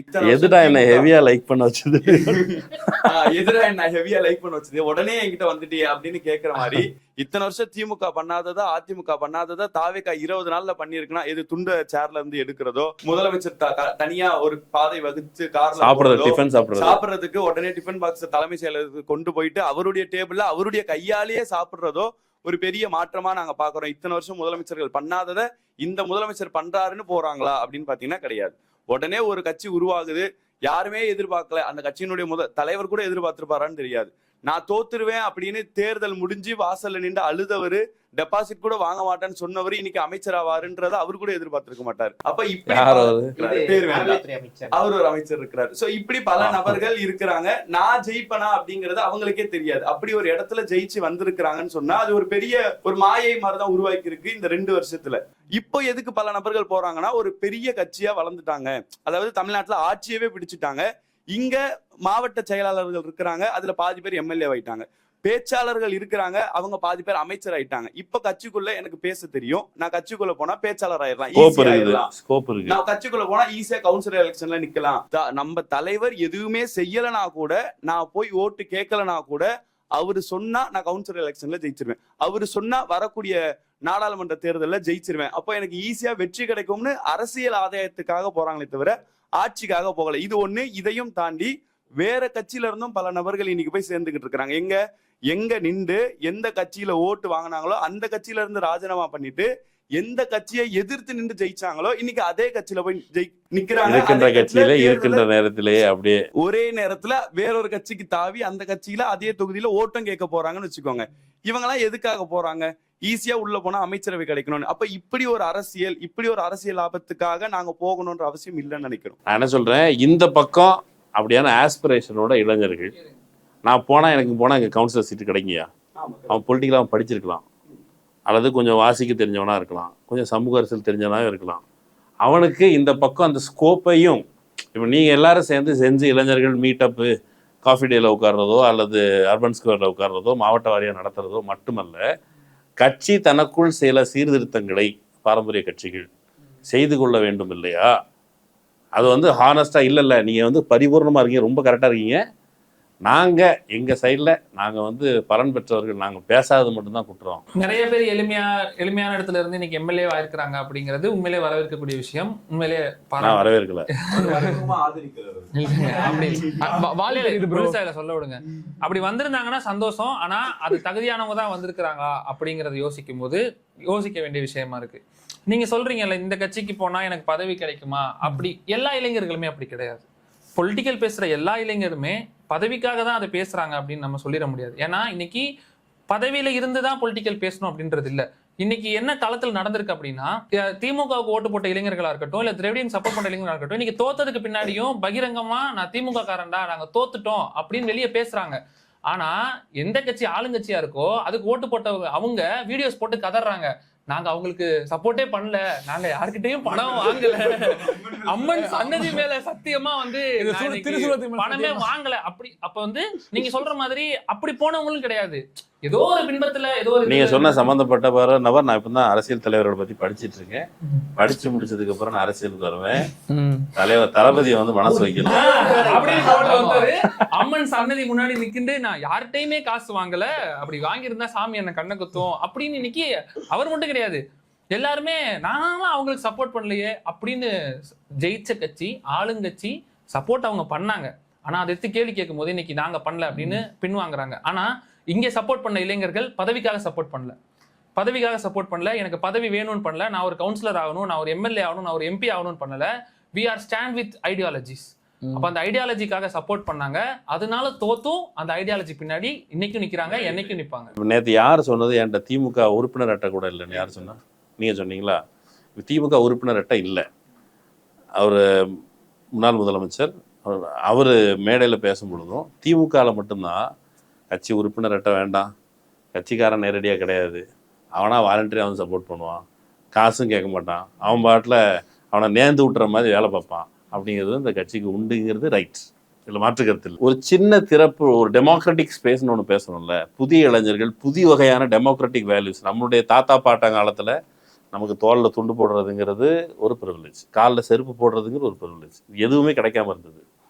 New set of democratic value, காலேஜுக்கு போகிறீங்க, நீங்கள் ஒரு நியூ டெமோக்ராட்டிக் ஸ்பேஸ் அனுபவிக்கிறீங்க. அப்படிங்கிற பொழுது யாரோ ஒரு 4 பேர் நம்மளிருந்து ஒருத்தன் போகிறதுக்கான ஸ்கோப்பை கட்சி தன் அளவில் தன்னை கொஞ்சமாவது இப்படி அசைஞ்சு கொடுக்கணும்ல. இல்லை நாங்கள் அசைஞ்செல்லாம் கொடுக்க மாட்டோம், நீங்கள் எல்லாரும் நம்ம ஃபேஸ்புக்கில் போஸ்ட் போடுங்க, யூடியூப்பில் வீடியோ போடுங்கன்னா அப்படி கிடையாது. இல்லை, அந்த எதிர்பார்ப்பே கிடையாது. இருக்கிறதே தப்பா அநியாயமானு கேட்குறேன். இல்லை அப்படி சொல்ல வர முடியாது. ஒரே ஒரு சொல்லணும்னா வேதனையாக இருந்தாலும் வேதனையாக தான் இருக்குது அப்படின்ற மாதிரி. அப்படி எதிர்பார்ப்புகள் இருக்கக்கூடாது அப்படின்றது கிடையாது. அதே நேரத்தில் இந்த எதிர்பார்ப்பு எல்லாருக்கும் இருக்கு அப்படிங்கிறது அப்படி இல்லை. வெறும் பதவி வெறியில எனக்கு பதவி கொடுத்தே ஆகணும் அப்படின்னு சொல்றது இல்லை. கட்சி ஆட்களை, புதிய சக்திகளை, ஆற்றல்களை வரவேற்கணும். அந்த மாதிரி மாற்றங்களை முன்னெடுத்தாங்கன்னா நல்லதுதான். நியூ ஃபேஸஸ் இளைஞர்கள் தான் நின்றுக்கிறாங்க. வில்லிவாக்கம் வேட்பாளர்கள் 26, 27 வயது உள்ளவங்க எம்எல்ஏ நிக்கிறாங்க. பெரும்பாலும் டாக்டரேட் முடிச்சவங்க, பெரிய பெரிய கேண்டிடேட். அப்ப இவங்க எல்லாருமே அதுதான். ஆனா இதை சரியான முறையில மக்களுக்கு கொண்டு போய் சேர்க்கிற இடத்துல அவங்க ஒண்ணுமே இல்லாத விஷயத்த 100 வாட்டி சொன்னாங்க. நாங்க 100 விஷயம் பண்ணோம், அதை ஒரு 50 வாட்டி சொல்லிட்டோம். இல்ல இந்த இடத்துல நம்ம இன்னொரு விஷயத்தையும் இது பண்ணணும். எல்லா இடத்துலயும் ஃபுல்லா யங்ஸ்டர்ஸ் விட்டோம் அப்படின்னாலும் அது நல்லா இருக்காது. ஏன்னா ஒரு காம்பினேஷன் யங்ஸ்டர்ஸ் வேகம் இருக்கும், அனுபவம் இருக்காது. ஆனா கொஞ்சம் எக்ஸ்பீரியன்ஸ் ஆனவங்க கிட்ட அவங்க கிட்ட அனுபவம் இருக்கும், அந்த விவேகம் இருக்கும். அதனால ரெண்டையுமே பேலன்ஸா தான் இந்த இயக்கத்தை அடுத்த தலைமுறைக்கு எடுத்துட்டு போறது, அதை கட்டி மாரடிக்க போறது அடுத்த தலைமுறை தான். ஏற்கனவே இருந்த தலைமுறையை அவங்க they are going to retire, they have to retire. 49ல திமுகவுக்கு கட்சிக்காரர்களா சேர்ந்தவங்க 49 திமுக தொடர்னப்ப வந்தவங்க எல்லாம் சாமானியர் தான். ஆனா 67 ஆட்சிக்கு போறப்ப அவங்க அரசியல் தலைவர்கள். இப்போ கூட நம்ம காலம் கனியல, அவசரப்பட்டு நம்ம ஆட்சிக்கு வந்துட்டோம். அண்ணா எழுதினாரு, அது அண்ணாவோட கண்ணியம். அந்த அண்ணா கிட்ட எதிர்பார்த்தது எல்லா அண்ணா கிட்ட எதிர்பார்க்க முடியாது. ஒரே அண்ணா தான், பேரறிஞர் அண்ணா தான். அதே மாதிரி எலெக்ஷனுக்கு முன்னாடி நானும் அந்த இடத்துக்கு தான் அவரை கொண்டு போவோம். ஆமா, அவர் தான் நம்ம அண்ணா, புதிய அண்ணா சொல்லிட்டு ட்ரிகர் ஆகுது. அண்ணா எலெக்ஷன் முன்னாடி நைட்டு நானும் ஸ்டேட்டஸ் போட்டு படுத்தோம் தான், டெலுலுக்கள் உடையும் சூரியன் உதிக்கும்னு. ஆனால் அடுத்த நாள் காலைல பார்த்தா அன்னைக்கு உண்மையிலே காலைல ஒரு 8:30 மணி வரைக்கும் கொஞ்சம் இருட்டாக தான் இருந்துச்சு மேகம். அப்பயே ஒரு ஜர்க்கு தட்டுச்சு. ஆனா அன்னைக்கு என் கூட போட்டவனுங்க வந்து அதுக்கு அன்னைக்கு முன்னாடி நாள் வரைக்கும் சைலண்டா இருந்தவங்க திடீர்னு ஒரு ஆக்டிவேட் மோட வராங்க. மொத்த ஸ்டேட்டஸ் போடுறான், I am breathing corruption free air right நவுன்னு போடுறான். டேய் மாற்றம் வந்துருச்சு ப்ரோன்றான். என்னடா மாற்றம் வந்துருச்சுன்னு கேட்டா 108 சீட் ஜெயிச்சிட்டாங்கண்ணா, ஆட்சி அமைச்சிட்டீங்களாடா. டேய் நான் தானே அதிக மெஜாரிட்டி. எப்படின்னா ஒரு ஆர்சிபி சிஎஸ்கே மேட்ச் பாக்குற மாதிரி அப்படியே இங்க குறையுது அங்க ஏறுது மச்சான், இது ரன் ரேட்லாம் இப்படி தான் பார்ப்போம் அப்படின்றான். அப்போ இங்க கவுண்ட் அதிகமா ஏறினாலே ஆட்சி பிடிக்கிறோம்னு நினைக்கிறவங்க. அவனுக்கு ஒரு வாரத்துக்கு அப்புறம் தான் தெரியுது 2 சீட்டு தானே கேட்கறாங்க, கொடுத்தாதான் என்னவா அப்படின்னு ஸ்டேட்டஸ் வைக்கிறவனுங்க. இரு 2 சீட்டு தானே கொடுத்தாதான் என்னவான்ற கேட்கற வேண்டிய நிலைமைக்கு அவன் தள்ளப்படுறானுங்க. அப்பதான் அவனுக்கு கத்துக்கிறாங்க. இப்ப கத்துக்கிட்டு வந்தவன் நேத்து நம்ம சொல்றான், ஏய் ஆமா ஒரு பர்சனல் செக்ரட்டரியா எப்படி ஒரு ஜோசியக்கார போடலாம், தப்பா தானே படுது. அப்போ நம்ம என்ன பண்ண வச்சிருக்கிறோம், அவனை சின்ன வயசுல இருந்து அவனுக்கு ஸ்கூல் முடிஞ்சு வீக்கெண்ட் ஆனா அவன் நம்ம கூட்டு போற இடம் வந்து சினிமா தியேட்டரு. அவன் வளர்ந்து பொங்கலுக்கும் தீபாவளிக்கும் காலையில் வீட்டில் எண்ணெய் தேய்ச்சி குளிக்கிறான்னு என்ன பண்ணுறான், அவசரமாக போய் செலிப்ரேட் பண்ண இடம் தேட்டரு. அவன் பார்த்து வந்த லைஃப் ஸ்டைல் வந்து ஒரு அந்த அட்ரினல் ரஷ் கொடுக்குற லைஃப் ஸ்டைலை எலெக்ஷனில் இம்ப்ளிமெண்ட் பண்ணி பார்த்துருக்கிறான். ஆனால் அவன் அரசியல் தெரிய சொல்கிறான் கொஞ்சம் கொஞ்சமாக. ஆமாண்டா எப்படி ஒரு அமைச்சர் வந்து நம்மள்கிட்ட போய் பஸ் இருக்கான்னு கேட்டப்ப வால்வோ பஸ் கவர்மெண்ட் பஸ்ஸே தெரியாமல் மண்டல் சொல்கிறான். அவன் அந்த பையன் கேட்குறான், இப்போ நான் வந்து இப்படி போட்டு இந்த மாதிரி சூரியன் உதிக்க போகுதுன்னு போட்டதுக்கு என்ன திட்டினவன், என்னடா இன்னும் இப்படி இருக்குன்னு முட்டு கொடுத்துட்டு இருக்கேன்னு கேட்டவன் அவன் அவரை கிரிட்டிசைஸ் பண்ணுறான். அதுக்கப்புறம் அவன் வந்து நிறைய விஷயத்தில் வந்து இப்போ அவங்க வர என்னோட ஒரு ஐடி மினிஸ்டர்கிட்ட போயிட்டு ஒரு ரீல்ஸ் போடுற மாதிரி இப்படி பண்ணுறாங்க, அவங்க ப்ரொஃபஷனலாக பண்ணலாமேடா, நம்ம தமிழ்நாட்டுக்கு ஸ்டாண்டர்ட் இருக்குடா, அதை என்ன விட்டு கொடுக்குறாங்கன்னு கேட்குறான். அதே பையன் யார் இந்த கலாச்சாரம் I am breathing the corruption free ஹேர்னு போட்டாலும் அடுத்த நாள் காலையில் மே 5ஆம் தேதி காலையில் அதே பையன் கேட்குறான் இந்த விஷயத்த. அப்போ அரசியலை வந்து வாழ்வியலா மாத்த எது வந்து தூய அரசியல் பண்ணாங்கன்றது அப்பதான் தெரியும். இப்போ திமுக பண்ணது புகழிந்திய நாகரிக தூய அரசியல் பண்ணியிருக்கோன்றது அரசியலை வந்து வாழ்வியலா மாத்துறப்ப அவங்களுக்கு தெரியும். எனக்கு இந்த பொலிட்டிக்கல் கேள்வி அந்த கேள்வியோட நான் முடிச்சுக்கிறேன். இப்போ வந்து நல்ல திட்டங்கள் நாங்கள் கொண்டு வந்திருக்கிறோம். நாங்கள் வந்து 100 ஆண்டு காண்ட இயக்கம் திராவிட இயக்கம், ஒரு பாரம்பரியம் இருக்குது. பெண்கள் சொத்துரிமையிலேருந்து இங்கே ஒடுக்கப்பட்ட மக்கள் அவங்களுடைய உரிமைகள்லேருந்து நாங்கள் பல விஷயங்கள் செஞ்சுருக்கோம், எல்லாம் ரைட். இப்போவும் முதலமைச்சராக ஸ்டாலின் அவர்கள் பதவியேற்றதற்கு பிறகு பல்வேறு நலத்திட்டங்கள், நான் முதல்வன்லேருந்து பெண்களுக்கு 1000 ரூபா கொடுக்கறதுலேருந்து இதெல்லாம் நடந்துச்சு.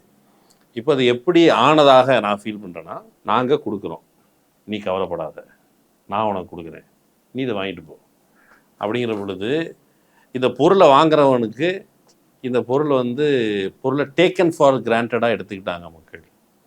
அதனுடைய ஆக்சுவல் இதுக்கு வந்து நம்ம முன்னோர்கள்லாம் போராடிருக்காங்க, அதன் விளைவாக நமக்கு கிடைக்குதுங்கிற அந்த திட்டத்தோட அட்டாச்மெண்ட். 1000 ரூபாங்கிறது அன்பெய்ட் லேபர் ஃபார் விமன், சர்வதேச அளவில் எல்லாரும் விவாதிச்சது ஒன்று.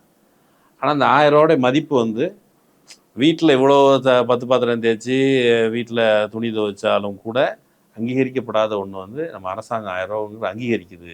அப்படிங்கிறது இல்லாமல் அவர் கொடுக்குறாரு, நான் வாங்குறேன், கொடுக்கல அந்த இன்னும் 1000 ரூபா கொடுக்குறாரு, நான் 2000 ரூபா அந்த பக்கம் கொடுக்குறான்னு அந்த பக்கம் போகிறேன் அப்படிங்கிற அளவுக்கு அந்த திட்டத்தினுடைய மதிப்பு, பொலிட்டிக்கல் வேல்யூ, திட்டங்களுடைய பொலிட்டிக்கல் வேல்யூவை நம்ம சொல்ல மறந்துட்டோமா? சிம்பிளா சொல்லணும்னா இந்த திட்டங்களுடைய பர்பஸ் வந்து அதை அவங்க ஓட் பேங்க் பாலிடிக்ஸாவே எல்லாத்தையும் ரிலேட் பண்ணிக்கிட்டாங்க. நார்மலா சொல்றேன், சோசியல் மீடியா இல்ல எல்லாமே சரி, இது ஓட்டுக்கான காசு, இந்த மாதிரியான ஒரு பார்வை ரொம்ப தொடர்ச்சியா இருந்துச்சு. ஆனா இப்ப பெண்களுக்கு அந்த படிக்கக்கூடிய மாணவர்களுக்கு அந்த 1000 ரூபாய் கொடுக்குறாங்கன்னா அதோடைய பர்பஸ் இந்த பெண்களுக்கான அந்த கிராஸ் என்ரோல்மெண்ட் ரேஷியோவை உயர்த்தணும். இதுதான் பர்பஸ், இதுதான் நடந்துச்சு, இதுதான் வந்து திட்டமிட்ட குழு எல்லாமே பண்ணதான பிளான். இதை சரியா பண்ணிட்டோம். ஆனா இது என்னவா மக்களுக்கு போய் ரிசீவ் ஆச்சுன்னா அது 1000 ரூபாய், அது ஓட்டு போடுற இந்த இல்ல மாணவர்கள் வந்து ஓட்டு போடணும்னு கொடுக்கக்கூடிய 1000 ரூபான்னு சொல்லிட்டு அது ப்ரொஜெக்ட் ஆச்சு. அதை பல மக்கள் நம்பினாங்க. அந்த திட்டத்தோடைய உண்மையான வேல்யூ என்னன்னு தெரியல. இங்க வந்து எல்லா திட்டத்துமே வந்து மேலோட்டமா பார்த்தா ஒரு டிவி, அது ஜஸ்ட் டிவியா இருக்கும். ஆனா அது உள்ள போய் பார்த்தா தான் தெரியும் அது எந்த அளவுக்கு உமன் எம்பவர்மெண்ட் பண்றதுக்கு, எந்த அளவுக்கு இங்க டொமஸ்டிக் வயலன்ஸ் குறைச்சிருக்கு, இன்ஃபர்மேஷன் பாவர்ட்டியை குறைச்சிருக்கு. ஆமா, இதோட எல்லாத்துடைய பர்பஸுமே சரி தமிழ்நாடு பக்கமா மாத்தி இருக்கு. அப்பவும் டிவி கொடுத்துட்டு கலைஞர் தோத்தாரு. இது தொடர்ந்து ஆனா அதுக்காக இந்த திட்டங்கள் கொடுக்காம இருக்க முடியாது. ஆனா இதை இன்னும் சரியான முறையில இதோடைய உண்மையான வேல்யூவை அவங்க கொண்டு போய் சேர்க்கணும், அதை ஆரோக்கியமா கொண்டு போய் சேர்க்கணும். தேவைகளை தாண்டிய ஆப்ஷன்ஸ் வந்து தற்பொழுது வர ஆரம்பிச்சிருச்சு. எல்லா கட்சிக்காரர்களுமே அவங்க கொள்கை சார்ந்த திட்டங்கள் வந்து திமுகவை தழுவியே இருக்குது. இந்த எந்த திட்டமுமே இவங்களுடைய ஜெனரேஷன்ல இவங்க யோசிச்சு போட்டதெல்லாம் நம்ம நிறைய வந்து காப்பி பேஸ்ட் தான் பாக்குறோம். அந்த காப்பி பேஸ்டே மக்களுக்கு வந்து ஒரு இது எதற்காக நாம் வாங்கணும், அப்படி இது எதற்காக நமக்கு கொடுக்கப்பட்டது, நம்மளுடைய பொருளாதாரமோ தேவைகளை தாண்டி காப்பி அடிச்சவன் பாஸ் ஆயிட்டான். அந்த மாதிரி. ஆமா, உண்மையில அப்படிதான். ஆக்சுவலி இந்த ஆப்ஷன்ஸ் வர வர எதற்காக இது நமக்கு வந்ததுங்கிறதையே மறந்து நமக்கு இது இல்லைன்னா இன்னொரு ஆப்ஷன் இருக்குங்கிற மாதிரியான ஒரு விஷயங்கள் நடந்திருக்கலாம். இதை தாண்டி என்ன பொறுத்த வரைக்கும் இதெல்லாம் அவங்க பணம் இதெல்லாம் தாண்டி தனி மனித ஈர்ப்பு அப்படிங்கிறது தான் ஒரு அலை போல கொண்டு போய் விட்டுருச்சு அப்படிங்கிறது தான் ஒரு மேஜர் விஷயமா. தமிழ்நாட்டுக்கு புதுசு இல்ல, இதுக்கு முன்னால எம்ஜிஆர் இருந்தது. தமிழ்நாட்டுக்கு எம்ஜிஆர் அப்படிதான் அப்படின்றது உண்மைதான். ஆனா ஆரோக்கியமும் இல்ல. ஆரோக்கியம் நான் சொல்ல, ஆனா தமிழ்நாடுக்கு ஒன்றும், தமிழ்நாடு வந்து அறிவிற் சிறந்த மாநிலம், அது எம்ஜிஆரை தேர்ந்தெடுக்கவில்லை, ஜெயலலிதாவை தேர்ந்தெடுக்கவில்லைன்னு சொல்ல முடியாது. எம்ஜிஆர் தேர்ந்தெடுக்கதானே, எம்ஜிஆர் தேர்ந்தெடுக்க செஞ்சாலும் அவர் அரசியல் அனுபவம்ங்கிறது அவர் எத்தனை நாள் பயணிச்சாரு அப்படிங்கறதும் நம்ம பார்க்கணும். அதனால நான் இவங்க கூட கம்பேர் பண்ணல. இவங்க அதற்கும் கீழாக 2 ஆண்டுகள்ங்கிறது ரொம்ப கம்மி. எந்த ஒரு சேவையும் பண்ணல, போராட்டங்கள். இன்னொன்னு என்னன்னா, நாங்கள் இதற்கு துணை நிற்கிறோம், இதற்கு எதிராக நிற்கிறோம்ங்கிற பாயிண்ட் கூட எடுத்து வைக்கல. திமுக 1000 ரூபாய் கொடுத்தது 2000 ரூபாய் கொடுப்போம்னு சொன்ன மாதிரி அவங்க நாங்க 2500 ரூபாய் கொடுப்போம்னு சொல்லும் போது சரி 2500 ரூபாய் கிடைக்குது அப்படின்னு யோசிச்சாங்க. பேரம் பேசுறமே 1000 ரூபாய் 2000 ரூபாய் 2500 அப்படிதான். இப்படி பல திட்டங்கள் அவங்களும் அறிவிச்சாங்க. இப்போ தங்கம், ஆனா இதுல 1000 ரூபாய் 2000 ரூபாய் 2500 1000 ரூபாய் கொடுக்கறதுக்கு ஒரு பாலிடிக்ஸ் இருந்ததுல. நீங்க திட்டங்கள் மைனஸ் பாலிடிக்ஸ் அப்படிங்கிற பொழுது அந்த 2500 ரூபாய் இந்த திட்டத்தோட பாலிடிக்ஸ் சேரும்போது இதனோட வேல்யூ தான் அதிகம். அப்ப நீங்க பாலிடிக்ஸை குறைச்சிக்கிட்டீங்களா சொல்ல வரேன்னா அது மக்களோட அறியாமன்னு சொல்றேன். ஒரு 1000 ரூபாய் எனக்கு இந்த அரசாங்கம் கொடுத்து, திராவிட இயக்கம் அறிவு இயக்கம், நாங்கள் அறிவை பரப்ப வந்தோம்னு சொல்லிட்டு மக்கள் இன்னைக்கு நேத்து அறியாமல் இல்ல தலைவா, அவன் நூற்றாண்டு காலமா அப்படிதான் பரப்புற இடத்துல கொஞ்சம் குறைபாடு நம்ம செஞ்சிட்டோம். அதனுடைய விளைவாதான் இதையும் இப்ப சந்திச்சிட்டு இருக்கோம். ஒருத்தர் 1000 ரூபாய் கொடுத்துக்கிட்டு இருக்கிறாருன்னா யாரு கொடுக்குறா? இந்தியாவில யாருமே கொடுக்காததை ஒருத்தர் கொடுத்தாரு, அது நமக்கு உரிமையா கொடுத்தாரு. அதுக்கு பேர் கூட மகளிர் உரிமை தொகைன்னு வச்சாரு. உங்களுக்கு நான் கடன் கொடுக்குறேன் இல்லாட்டி கருணை தொகை கொடுக்குறேன்ற பேர்ல கொடுக்கல. இவர் 1000 ரூபாய் கொடுத்தாரு, திருப்பி இவரை வர வச்சா 2000 ரூபாய் கொடுக்குறேன்னு சொன்னா கொடுக்கக்கூடியவர் இவரு. ஆனா அவர் 2500 ரூபாய் கொடுப்பாருன்னு மக்கள் ஏமாந்தாங்க. ஆட்சிக்கு வந்துட்டாங்க, 2500 ரூபாய் கொடுக்க வேண்டிய நாளும் வந்துச்சு. அவங்க கொடுத்த 1000 ரூபாவே தொடர்றோம் அப்படின்னு சொல்றாங்க. நாம என்ன திட்டத்தெல்லாம் இன்னைக்கு தொடர்ந்து கொடுத்துக்கிட்டு இருந்தோமோ அதை தான் இன்னைக்கு தொடர்றாங்களே தவிர அதுக்கு கூடுதலா ஒரு திட்டத்தை கூட இன்னைக்கு இவங்க நடைமுறைப்படுத்தல. ஒரே ஒரு திட்டம் நடைமுறைப்படுத்தப்படுறதா இருந்துச்சு, அதுவும் பல நிகழ்ச்சிகள் நடந்துகிட்டு இருக்கிறனால ரத்து பண்ணிக்கிட்டே இருக்கிறாங்க. ஒன்றன் பின் ஒன்றாக சுப நிகழ்ச்சிகள் இருக்கிறனால. ஏன்னா அது ரொம்ப முக்கியம் இல்ல. அதனால அது முடிஞ்சு என்னைக்கு ஃப்ரீயா ஆகுறாங்களோ, ஒரு நல்ல நாள் கிடைக்குதோ, ஜோசியக்காரர் ஒரு நல்ல நேரத்தை குறிக்கிறாரோ அன்னைக்கு அந்த திட்டம் நடைமுறைக்கு வரும் அப்படின்னு சொன்னா அடுத்ததா ஒன்றன் பின் ஒன்றாக மற்ற திட்டங்களும் நடைமுறைக்கு வரும் நம்புறோம். அப்படி வந்ததுன்னா கண்டிப்பா மக்கள் ஒரு நல்ல ஆட்சி தேர்வு பண்ணிருக்காங்கன்னு நானும் கூட ஒத்துக்கிறேன். 1000 ரூபாய் கொடுக்குறேன்னு 2500 ரூபாய் கொடுத்து மக்களுடைய வாழ்க்கையை முன்னேற்றி இருக்கிறாரு. அண்ணன் சீருன்ற பேர்ல தங்கத்தை கொடுக்குறாரு, அன்னபூர்ணி திட்டத்துல 6 சிலிண்டர் கொடுக்குறாரு அப்படின்னா அவர் சொன்னதை நடைமுறைப்படுத்தினாருன்னா அவரை ஏத்துக்கிறதுலயோ இல்லாட்டி அவரை குறை சொல்லாம அவரை அக்செப்ட் பண்ணிக்கிறது எந்த விதமான மாற்று கருத்தும் இல்லை. மக்கள் அதை தாராளமா செய்யட்டும், நாங்க விமர்சிக்க போறதும் இல்லை.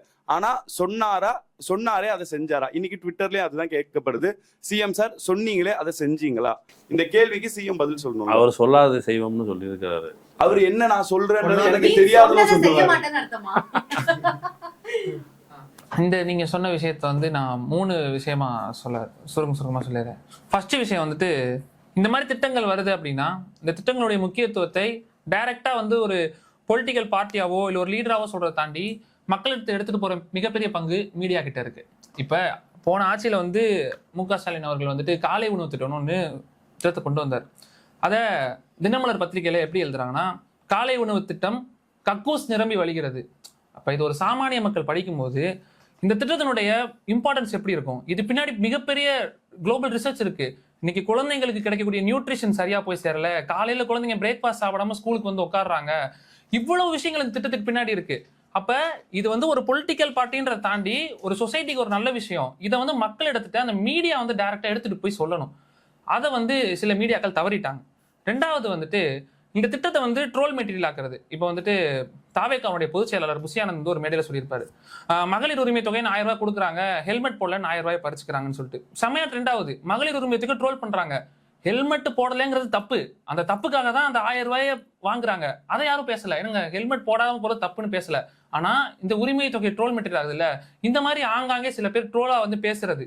இன்னொன்னு வந்துட்டு ப்ரிவிலேஜ்டு மைண்ட் செட் இருக்கக்கூடிய பீப்புள், என்ன ஆகுதுன்னா அவங்களுடைய கண்டென்ட் ட்ரெண்ட் ஆகுது.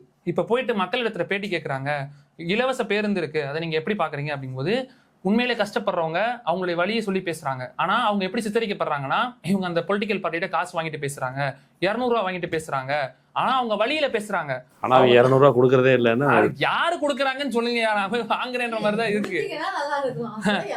அப்படி வந்து அவங்க வழியில பேசுறவங்களை கொச்சைப்படுத்துற மாதிரி 200 ரூபாயினும் ஊப்பிகளும் அப்படி உடன்பிறப்புகளை வந்து ஊப்பின்னு சுருக்கி சொல்றாங்க. இப்ப இதெல்லாம் ஒரு சைடு. அந்த பிரிவிலேஜ் மைண்ட் செட் இருக்கக்கூடிய பீப்புள் இப்ப ஃப்ரீ பஸ்லாம் யாரு கேட்டா, இப்ப 1000 ரூபாய் யாரு கேட்டா, இப்ப நீங்க சொல்றீங்க அன்பெய்டு லேபர் வந்து உலகமே பேசுது. இன்னைக்கு வந்து 17 SDGல வந்துட்டு ஜெண்டர் ஈக்குவாலிட்டி வந்து நம்ம அவ்வளவு 5வது SDG கோல் வந்து ஜெண்டர் ஈக்குவாலிட்டி. அப்ப அவ்வளவு விஷயங்கள் பேசுறோம், பெண் சுதந்திரத்துக்கு பேசுறோம், பெண் உரிமைகளுக்கு பேசுறோம். அப்ப இவ்வளவு விஷயங்கள் ஒரு திட்டத்துக்கு பின்னாடி இருக்கு அப்படிங்கும் போது இதெல்லாம் நீங்க மறைச்சு வச்சுட்டீங்கன்னா எங்களுக்கு எப்படி தெரியும்? அதுதான் இதை நம்ம சொல்ல தவறிட்டோமோ. இப்ப வந்து மக்களிடத்துல பேசக்கூடிய சோசியல் ஆக்டிவிஸ்டா இருக்கட்டும், இல்ல மீடியாக்களா இருக்கட்டும், எல்லாருமே இந்த திட்டத்தை வந்து மேலோட்டமா கடந்துட்டோமோ அப்படிங்கிற ஒரு வருத்தம் இருக்கு. அதுதான் இப்ப அந்த வருத்தங்கள் தான் இப்ப வெளிப்பட வருது. இனிமே நாங்க எல்லாத்தையும் சொல்ல ஆரம்பிப்போம் அப்படின்ற மாதிரி. உங்க டீம் வந்து கண்டிப்பா பொலிட்டிக்ஸை குறைச்சிட்டு மேம்போக்கா அந்த பரப்புரைகளை செய்யாது, அப்படி எடுத்துக்கலாமா? கண்டிப்பா மேம்போக்கா நாங்க சொல்ல மாட்டோம். ஒரு திட்டம் வருதுன்னா அந்த திட்டம் எதனால கொண்டு வரப்படுது, அதனுடைய பேசிக் கோர் ரீசன் என்ன அப்படிங்கிறத ஒரு லேமன் டேர்ம்ஸ்ல, ஒரு சாதாரண ஒரு தொழிலாளி, ஒரு உழைக்கக்கூடிய ஒரு உழைக்கும் வர்க்கம், சாதாரண மக்களுக்கும் புரியுற மாதிரி அவங்களுக்கு அதை எடுத்துட்டு போகணும், அந்த சீரியஸ்னஸ் எடுத்துட்டு போகணும். சும்மா வெறுமனே உங்களுக்கு நாங்க 1000 ரூபாய் கொடுக்குறோம் அப்படின்றதுனால, இந்த 1000 ரூபாய் கொடுக்கறதுனால என்ன யூஸ்? இப்ப 1000 ரூபாய் கொடுக்கறதுனால அவங்களுக்கு 1000 ரூபாய் கிடைக்குது. இலவச பேருந்துல ஒரு நாளைக்கு 50 ரூபாய் செலவு பண்ணி டிராவல் பண்றாங்கன்னா மாசம் 1500 ரூபாய் உங்களுக்கு மிச்சமாகுது. இப்ப இவ்வளவு பெண்கள் வெளியில வந்து வேலைக்கு போறாங்க. இன்னைக்கு இந்தியாவில் அதிக பெண்கள் வேலைக்கு போகக்கூடிய மாநிலம் தமிழ்நாடா இருக்கு. அப்ப இவ்வளவு பெண்கள் வேலைக்கு போறாங்கன்னா நாட்டினுடைய பொருளாதாரம் வளரும், அவங்களுடைய பொருளாதாரம் வளரும். பொருளாதாரம் வளர்ந்தா அரசுக்கு தான் வரி கட்டுவாங்க, ஆட்டோமேட்டிக்கா டெவலப்மெண்ட் வரும். இப்ப இவ்வளவு விஷயம் பேக் போனா இருக்கு. ஆனா வெளியே இருந்து பாக்குறதுக்கு ஓசி பஸ், ஃப்ரீ பஸ் அப்படிங்கிற மாதிரி தான் அந்த இது வருதே தவிர, இனிமே வரக்கூடிய காலங்கள்ல ஒரு திட்டங்கள் அப்படிங்கும் போது அதுக்கு பிஹைண்ட் த பாலிடிக்ஸை இந்த ஜென்சி தலைமுறையான நாங்க கண்டிப்பா முன்வைப்போம். நம்ம போன முறை வந்து கடைசி எலெக்ஷனுக்கு ஒரு 2 மாசம் முன்னாடி இருக்கும்னு நினைக்கிறேன், ட்விட்டரில் வந்து ஒரு ஒருத்தவங்க எழுதுறாங்க, ஹெச்பிவி வேக்சின் வந்து மற்ற கண்ட்ரீஸில் கொடுக்குறாங்க, இந்த இந்தியன் கவர்மெண்ட்டில் அது எல்லாருக்கும் வந்து கட்டாயப்படுத்தணும், ஏன்னா சர்விக்கல் கேன்சர் உமன்ஸுக்கு பர்டிகுலராக வருது, அதுக்கு தடுப்பு ஊசி நம்ம கவர்மெண்ட் சார்பாக போடணும்னு. அது 9 to 14 வயசு இருக்கும்னு நினைக்கிறேன், சரியா தெரியல, தப்பாக இருந்தாலும் வச்சுக்கோங்க. ட்விட்டரில் ஒருத்தவங்க எழுதுறதை பார்த்து ஒரு முதலமைச்சர் அது ஒரு ஆர்டராக கவர்மெண்ட் ஆர்டராக கொண்டு வந்து ஃப்ரீயாக அந்த வேக்சினை கொண்டு வராரு. அதை எடுத்துகிட்டு போய் மக்கள் அது வந்து மக்களுக்கு அதுக்கு போய் ரீச் ஆகிறத விட, குறி வைத்தால் தவற மாட்டேன், தவறுமானில் குறி வைக்கவே மாட்டேன்னு ஒருத்தர் சொன்னார் பாருங்க, அது அதிகமாக ரீச் ஆயிடுச்சு. இப்போது குறி வைத்தால் தவற மாட்டேன், தவறுமானில் குறி வைக்க மாட்டேன்னாரு. யார் அது சொல்லுது? சொல்கிறேன், ஃபுல்லாக சொல்கிறாருங்க. குறி வச்சாரு, ஜோசியரை வந்து கவர்மெண்ட் போஸ்டில் கொண்டு வந்து குறி வச்சாரு, தவறிடுச்சு. குறி வச்சாரு, ஊருக்கே ஜோசியம் தவிர அவருக்கு பார்த்துருந்தாருன்னா 24 மணி நேரம் போஸ்டிங் போகும். குறி நிறைய குறி வைக்கிறாரு, ஒன்னொன்னா தவறின்னு இருக்குது. அப்போது மக்கள் வந்து இதெல்லாம் பார்த்து தெரிஞ்சுக்கணும். அதை வந்து எடுத்துகிட்டு போக வேண்டியவங்க வந்து ஃபெயில் ஆனாங்களா, இல்லை எடுத்துகிட்டு போனது மக்கள்கிட்ட சேராமல் போச்சா, இல்லை எல்லாமே செஞ்சு வச்சிட்டாரு, கொஞ்ச நாள் வந்து ஒரு ரிலாக்ஸேஷன் பீரியட் அவருக்கு ரெஸ்ட் கொடுப்போம்னு நினச்சாங்களா, என்ன நினச்சாங்க நமக்கு தெரியல. இல்ல இப்ப இத்தனை அதிரடி வருது இல்ல, அதிரடியாக சாப்பிட்டார், அதிரடியாக தூங்கினார், அதிரடியாக சட்டமன்றத்துக்கு சென்றார், இத்தனை அதிரடி வருது இல்ல. இந்த அதிரடியெல்லாம் இதுக்கு முன்னாடியும் பண்ண முதலமைச்சர்கள் இருந்தாங்க, அவங்க நார்மலாவே செஞ்சுட்டு இருந்தாங்க, அதுல டெய்லி ரொட்டீன். ஆனா அது ஏன் ஒரு முதலமைச்சர் பண்ணும்போது மட்டும் அது அதிரடியா மாறுது? புரிஞ்சுக்கோங்க, அவங்க நார்மல் பீப்புள் கிடையாது. இல்ல ஆக்சுவலி அட்மினிஸ்ட்ரேஷன் பத்தி தான் நாங்க பேசுவோம், பொலிட்டிக்கலி வந்து எங்களால பதில் சொல்ல முடியாது. அதான் அவங்க வந்து நார்மல் பீப்புள் கிடையாது. இல்ல நான் சொல்றேன், நாங்க பொலிட்டிக்கலி பதில் சொல்ல பத்தி இப்ப பேச வேணாம், நோ கமெண்ட்ஸ். அப்படி இல்ல, நோ கமெண்ட்ஸ். பாருங்க, மணி கிட்டத்தட்ட 4:30 ஆயிருச்சு. இல்ல அதான் சாப்பிட்டுருக்கீங்க, நான் சாப்பிடவே இல்லை. மணி 4:30 ஆயிருச்சு, நீங்க சாப்பிட்டு வந்து உட்காந்துருக்கீங்க, நான் சாப்பிடல, புரிஞ்சுக்கோங்க. நல்லா நான் சாப்பிடல, புரிஞ்சுக்கோங்க.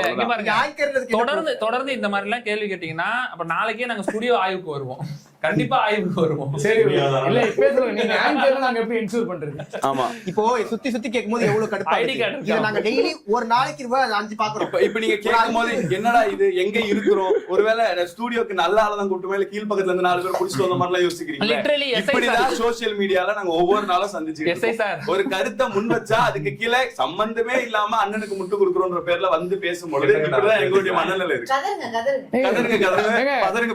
என் குடும்பத்தை பத்தி திட்டுறா, அது நார்மல் ஆயிடுச்சு. இப்ப திட்டி அதிகமா திட்டினா, ஃபர்ஸ்ட் கொஞ்சம் திட்டினா, அதிகமா திட்டுறா, ஃபுல் குடும்பத்துக்கு பரம்பரை திட்டா, இப்ப படிக்க படிக்க நார்மல் அவ்வளவு. அதுல ஒன்னே ஒண்ணு சேர்த்துக்கிறேன். Accept குடும்பத்தை reality. திட்டுறாங்க எந்த அளவுக்குன்னா, என் மனைவி எல்லாம் திட்டுறாங்க. ஆனா எனக்கு கல்யாணம் இன்னும் கல்யாணமே ஆகல. ஆகல. ஆனா என் மனைவி எல்லாம் எடுத்து போட்டு திட்டிக்கிட்டு இல்ல இருக்காங்க. ஆக்சுவலி உங்க மேல இப்ப டவுட்டா இருக்கு, நீங்க 200 ரூபாய் ஊப்பியோன்னு அப்படின்னு சொல்லுவாங்க. இல்ல ஏன்னா இங்க எதை பற்றிய ஆராய்ச்சி எருமை பண்ணின்ற நடக்குதுன்னு வார்த்தையே தெரியாது. ரொம்ப நல்ல வார்த்தையா தெரியுது. எருமை பண்ணி திட்டினாலே அதுவே ரொம்ப நல்ல வார்த்தை இவங்களோட கம்பேர் பண்ணுவோம். சில வார்த்தைகளோட ரொம்ப டீசென்ட்டா, ஏன்னா இவ்வளவு டீசென்ட்டா திட்டுறாங்க. ஒரு நல்ல தாவேக்கா இல்ல எதுக்கு இத இப்ப நாங்க பேசணும்னா, இந்த மாதிரி பேசுறது ரீச் ஆகுற அளவுக்கு திட்டங்கள் ரீச் ஆக மாட்டேங்குதுங்கிறதுக்காக சொல்ல வரோம். இப்ப அந்த வேக்சின் போட்ட விஷயம் இந்த மாதிரி பேசுறாங்க எல்லாரும். இப்ப நீங்களே ஒரு நிமிஷம் இல்ல. என்ன பண்றீங்க திடீர்னு? இவங்க எல்லாரும் தெரியும். இப்ப இவங்க எல்லாம் பதிவு போறதை தாண்டி நான் முன்னாடி சொன்ன மாதிரி மதவாத சக்திகளுக்கு எதிராக நம்ம தொடர்ந்து போராடிக்கிட்டே இருக்கோம். அவங்க உள்ள வரக்கூடாதுன்னு பேசிட்டே இருக்கோம்ல. ஆனா இப்ப அவங்க வரல, மாற்றுன்னு சொல்லக்கூடிய இவங்க தான் ஆட்சிக்கு வந்திருக்காங்க. ஆனா இன்னும் நான் போடக்கூடிய பதிவுகள்ல, யாசர் போடக்கூடிய பதிவுகள்லயும் அரபு நாட்டு அடிமையே, பச்சை சங்கி அப்படின்னு பேசுறாங்க. இப்ப நாங்க பேசக்கூடிய விஷயங்கள் அங்க முக்கியமா, இல்ல நான் எந்த மதத்துல இருக்கேன், இல்ல என் பேரை வச்சு அங்க முடிவு பண்ணக்கூடிய அரசியல் இருக்குல்ல, இதை வந்து சென்ட்ரல்ல டாமினன்ஸா ஒரு பர்டிகுலர் பார்ட்டி பண்ணிட்டு இருந்தாங்க. அதை இப்ப மாற்றம்னு சொல்லிட்டு வந்திருக்கக்கூடிய பார்ட்டியில இருக்கக்கூடிய அந்த தொண்டர்களும் அதான் கேள்வி கேட்டா டீசென்ட் அப்ரோச், டீசென்ட் அட்டாக் அப்படின்வாங்க. எதுக்கு பதில்? இந்த நிகழ்ச்சி நீங்க ஏற்பாடு பண்ணீங்கல்ல, இந்த நிகழ்ச்சி உங்களுக்கு திருப்திகரமா இருந்தா, வெளியில நிறைய ட்ரோல் மெட்டீரியல் பார்க்க முடியுது. உங்க ப்ரோக்ராம் வெற்றியா? நிறைய பேர் ரவுண்டு போட்டு இவங்க ஜென்சியான்னு சொல்லி கேட்டிருந்தாங்க. உண்மையிலே வந்த கிரௌட் யாரு, எப்படி நீங்க திரட்டினீங்க? இல்ல வந்த கிரௌட பொறுத்த வரைக்கும் நாங்க தடுக்க வேணாம் அப்படின்னு இருந்தோம். ஏன்னா நாங்க முன்னாடி ஃபில்டர் பண்ணி வச்சதை பொறுத்த வரைக்கும் மண்டபத்துல வைக்கலாம் அப்படின்னு பிளான் பண்ணோம். அதுக்கு முன்னாடி அண்ணா டவர் பார்க்ல சின்னதா ஒரு 20-30 பேரை வச்சு பண்ணலாம் தான் முடிவு பண்ணோம். நான் கடைசி வரைக்கும் உங்களோட லொகேஷன் கேட்டேன், அவங்க சொல்லல. எங்களுக்கே தெரியாது. நிகழ்ச்சி இன்னைக்கு பல பேர் விமர்சிக்கிறாங்க. இவங்க ஆல்ரெடி முடிவு பண்ணிட்டாங்க. நைட்டு வரைக்கும் நாங்க ஒரு இடத்த பிக்ஸ் பண்ணிட்டோம், அந்த இடம் தான். மார்னிங் வேற இடம் மாத்தி தரோம்னாங்க. அந்த மண்டபத்து வாசலையும் போய் நின்றுட்டோம். எந்த அளவுக்கு நிக்கிறோம்னா, கேமரா செட்டிங், ஸ்பீக்கர், போடியம், மைக்கு எல்லாத்தையும் கொண்டு போய் நிப்பாட்டிட்டு மண்டபத்தை திறங்கையா, உள்ள போய் பொருளை வைக்கணும், ப்ரோக்ராமுக்கு அரேஞ்ச் பண்ணணும் போது மண்டபத்தை திறக்க முடியாது, உங்களுக்கு அனுமதி கொடுக்க கூடாதுன்னு எங்களுக்கு ப்ரெஷர் வருதுன்றாங்க. யாருங்க ப்ரெஷர் பண்றானா? வருதுங்க, சொல்ல முடியாது, உங்களுக்கு மண்டபத்தை யாரு பிரஷர் எல்லாம் சொல்லு, யாரு என்ன பிரஷர் பண்றாங்க? யாருன்னு சொல்லல, உங்களுக்கு கொடுக்க கூடாது. ரொம்ப கேள்வி கேட்டா இல்ல நாங்க பொலிட்டிக்கல் மீட்டிங்ஸ்க்கு தரமாட்டோம், திடீர்னு எங்க ஓனர் இப்படி சொல்லிட்டாரு, அதனால சரி ஓனர் நம்பர் கொடுங்க, ஓனர் கிட்ட நாங்க பேசுறோம்னா இல்ல ஓனர்ல உங்ககிட்ட பேச மாட்டாரு, மேனேஜர் அதுக்குதான் நான் இருக்கேன் அப்படின்னு சொல்லிட்டு மறுத்துட்டாரு. யாருமே அதை நம்பி இருக்க மாட்டாங்க. ஏதோ ஒரு இளைஞர்கள் முன்னெடுக்கிறாங்க, இது கட்சி சப்போர்ட் பண்ணல, கட்சியினுடைய எந்த விதமான சப்போர்ட்டுமே எங்களுக்கு இல்ல. எல்லாருமே சொல்றது கட்சி சப்போர்ட் பண்ணுச்சு, அந்த ஐடி விங் நடத்துச்சு, யூத் விங் நடத்துச்சு. அல்லது டிஆர்பி ராஜா சார் அவங்களாம் வந்து இல்ல அது என்ன விஷயம்னா, என்ஆர் இளங்கோ அவங்கள பொறுத்த வரைக்கும் சட்டத்துறையினுடைய செயலாளர் அப்படிங்கிற அடிப்படையில நான் கூப்பிடல. நான் ஒரு அட்வொகேட், அவரு மெட்ராஸ் ஹைகோர்ட்ல சீனியர் அட்வொகேட்டா இருக்காரு. ஒரு சீனியர் அட்வொகேட்டா இருக்கணும், அவரு இங்க வரணும். ஏன்னு சொன்னா எங்களுக்கு சட்ட ரீதியான சிக்கல்கள் வரும்பொழுது யாருக்கிட்ட போகணும்னு எனக்கு தெரியல. ஏன்னா நான் இங்க நிகழ்ச்சி அதுக்காக நான் அவர்கிட்ட போய் டிஆர்பி ராஜா வந்துட்டாரு, இவங்கெல்லாம் வந்துட்டாங்க, பார்ட்டி வந்து ஹைஜாக் பண்ணிடுச்சு. அவங்க அந்த இடத்துல ஒரு நிகழ்ச்சிக்காக வந்திருந்தாங்க. அன்னைக்கு அதே நாள்ல இன்னொரு நிகழ்ச்சி அங்க நடந்துகிட்டு இருந்துச்சு, அதே அரங்கத்துல. அந்த நிகழ்ச்சிக்காக வந்துட்டு அறிவாலயத்துல இருந்தவங்க திடீர்னு நாங்க இடமே கிடைக்கல அப்படின்னு இந்த இடத்த கொடுத்துட்டு அவங்க அங்க இருந்தாங்க. சரி நானும் போய் பார்த்துட்டு போறேன் என்னதான் பண்றாங்கன்னு வந்ததுதான் அது. நாங்க ஏதோ அழைப்பு கொடுத்து வந்திருந்தா நாங்க அழைப்பிதழ்லயே போர்டு போட்டிருப்போம், டிஆர்பி வருகிறார், என்ஆர் இளங்கோ வருகிறார்னு போட்டிருப்போம். அது எதுவுமே கிடையாது. ஸ்கூல்ல எல்லாம் ஸ்போர்ட்ஸ் டே நடக்கிறப்ப பசங்க எல்லாம் ஆக்டிவா போய் விளையாடுவாங்க. அப்ப பேரண்ட்ஸ் வந்து உட்காந்து நிகழ்ச்சியை பார்ப்பாங்க. அந்த மாதிரி தான் பார்க்கணும். அதெல்லாம் இவங்க வந்து பார்த்ததெல்லாம் நாங்களாம் சின்ன பசங்க என்ன பண்றோம் அது ஆர்வம் பார்க்க வந்துருக்காங்க. இல்ல வெளியில நாங்கள் திமுக மீது அக்கறையோடு சொல்கிறோம், இந்த நபர்கள் ஏதாவது நல்லது செய்ய விரும்பும் பொழுது டிஆர்பி ராஜா போன்றவர்கள் ஹைஜாக் பண்ணாதீங்க அப்படின்னு எழுதியிருந்தாங்க. அப்புறம் இன்னும் இந்த நேர்காணல் மூலியமா இன்னொரு விஷயத்தையும் தெளிவுபடுத்த விரும்புறேன். வெற்றி எடுத்த போட்டோ அதை வந்து தலைவர் போட்டிருந்தார்ல, அந்த போட்டோ வந்துட்டு இன்னும் வெற்றி போன்ல இருக்கு. அதனுடைய டீடைல்ஸும் எங்க வேணா வெளியிட தயார். அதே மாதிரி அந்த பேனரும் மடிச்சு வச்ச மணிக்கு எங்க கிட்ட தான் இருக்கு. அதுல எந்த ஒரு இடத்துலயுமே ஓம் சக்தி பராசக்தி திமுக ஒரு தீய சக்தின்னு எழுதல. அது வேற போட்டாரு. நாங்க அந்த கையெழுத்து போட்டதை போட்டுட்டு அதை ஜூம் பண்ணி இங்க பாருங்க இதுக்குள்ள எழுதியிருக்காங்க, நம்ம ஆளுங்க தான் போய் இந்த மாதிரி திமுக தீய சக்தின்னு போட்டிருக்காங்க. எங்கள்கிட்ட தான் போட்டோ இருக்கு. நீங்க வேணும்னா நாங்க இந்த கேம்லயே வந்து ஜூம் பண்ணி காமிப்போம். இதெல்லாம் வந்து இந்த மாதிரி எல்லாம் ட்ரெண்ட் பண்றதுக்கு, ஃபேக்கா ட்ரெண்ட் பண்றதுதான் வந்து எங்களுக்கு. அதுல அந்த மாதிரி எழுதல அப்படின்னு ப்ரூஃப் பண்றதுக்கு நாங்க 6 பேருமே தயார். அப்படி அதுல உண்மையிலே எழுதி இருந்துச்சுன்னா, இவன் இப்பதான் ஒரு வீடியோ போட்டா நான் அரசியல் பேசுறதை நிறுத்திடுறேன்றான். அதே மாதிரி அதுல உண்மையிலே அப்படி எழுதி இருந்துச்சுன்னா நாங்க 6 பேருமே அரசியல் பேசுறதை நிறுத்திடுறோம். அவன் கிடக்குறான், அவங்களுக்கு என்ன ப்ரூவ் பண்ணோம், நம்ம எதுக்கு வருவோம். இப்போ எல்லாருமே குளத்தூரில் முன்னாள் முதலமைச்சர் மு க ஸ்டாலின் அவர்கள் அவர் தோற்று போனதை பற்றி பலருக்கும் ஒரு வருத்தம். இவர் ரொம்ப வருத்தப்பட்ட ஒரு வீடியோ போட்டிருந்தேன் நினைக்கிறேன். வருந்தி எல்லாரும் வீடியோ போட்டிருந்தான். இப்போது ஒரு சர்க்கிள் இந்த பக்கம் வந்து அவர் ஜென்சி இளைஞர்கள், இந்த இளைஞர்கள் எனக்கு நம்பிக்கை ஊட்டுகிறார்கள். இது வந்து ரொம்ப பாசிட்டிவான ஒரு மெசேஜ். ஹானஸ்டாக நான் உங்கள்கிட்ட கேட்குறது ரொம்ப ரொம்ப ஹானஸ்டாக, நோ ஃபில்டர். அவர்கிட்ட ஒரு கோரிக்கை வைக்கணும். நூற்றாண்டுகளா இந்த இயக்கம் வந்து ஒவ்வொரு டைம்லயும் ஒரு அடாப்டிவிட்டி நடந்துகிட்டே இருந்திருக்கு. அப்ப இளைஞர்களுக்கு இந்த ரீல்ஸ் மொழி இல்ல இதுதான் ஜென்சிக்கான மொழினா கொள்கையில கொஞ்சம் கூட சமரசம் செஞ்சுக்காம இந்த அரசியலை அவங்களுக்கு கொண்டு போய் சேர்க்கறதுக்கு என்ன உச்சத்துக்கு போகணுமோ இல்லை எவ்வளவு மாற்றங்களை கொண்டு வரணுமோ அதை இயக்கமோ கட்சியோ தொடர்ந்து முன்னெடுக்கணும். இந்த மாதிரி அடுத்தடுத்து இளைஞர்கள் எல்லா ப்ரோக்ராமும் இன்னும் அதிகமா முன்னெடுக்கணும். அவங்களே அதை அவங்களுக்கான அது ஃபீல் பண்ண வைக்கணும். இப்ப அது இன்னும் அதிகமா தேவைப்படுதோன்னு நான் நினைக்கிறேன். அதை இயக்கம் அடுத்தடுத்து நடக்கக்கூடிய பிரச்சார கூட்டங்கள் எல்லாமே அது முழுக்க முழுக்க இளைஞர்களுக்கான அரசியலை மூத்தவர்கள் பேசணும்.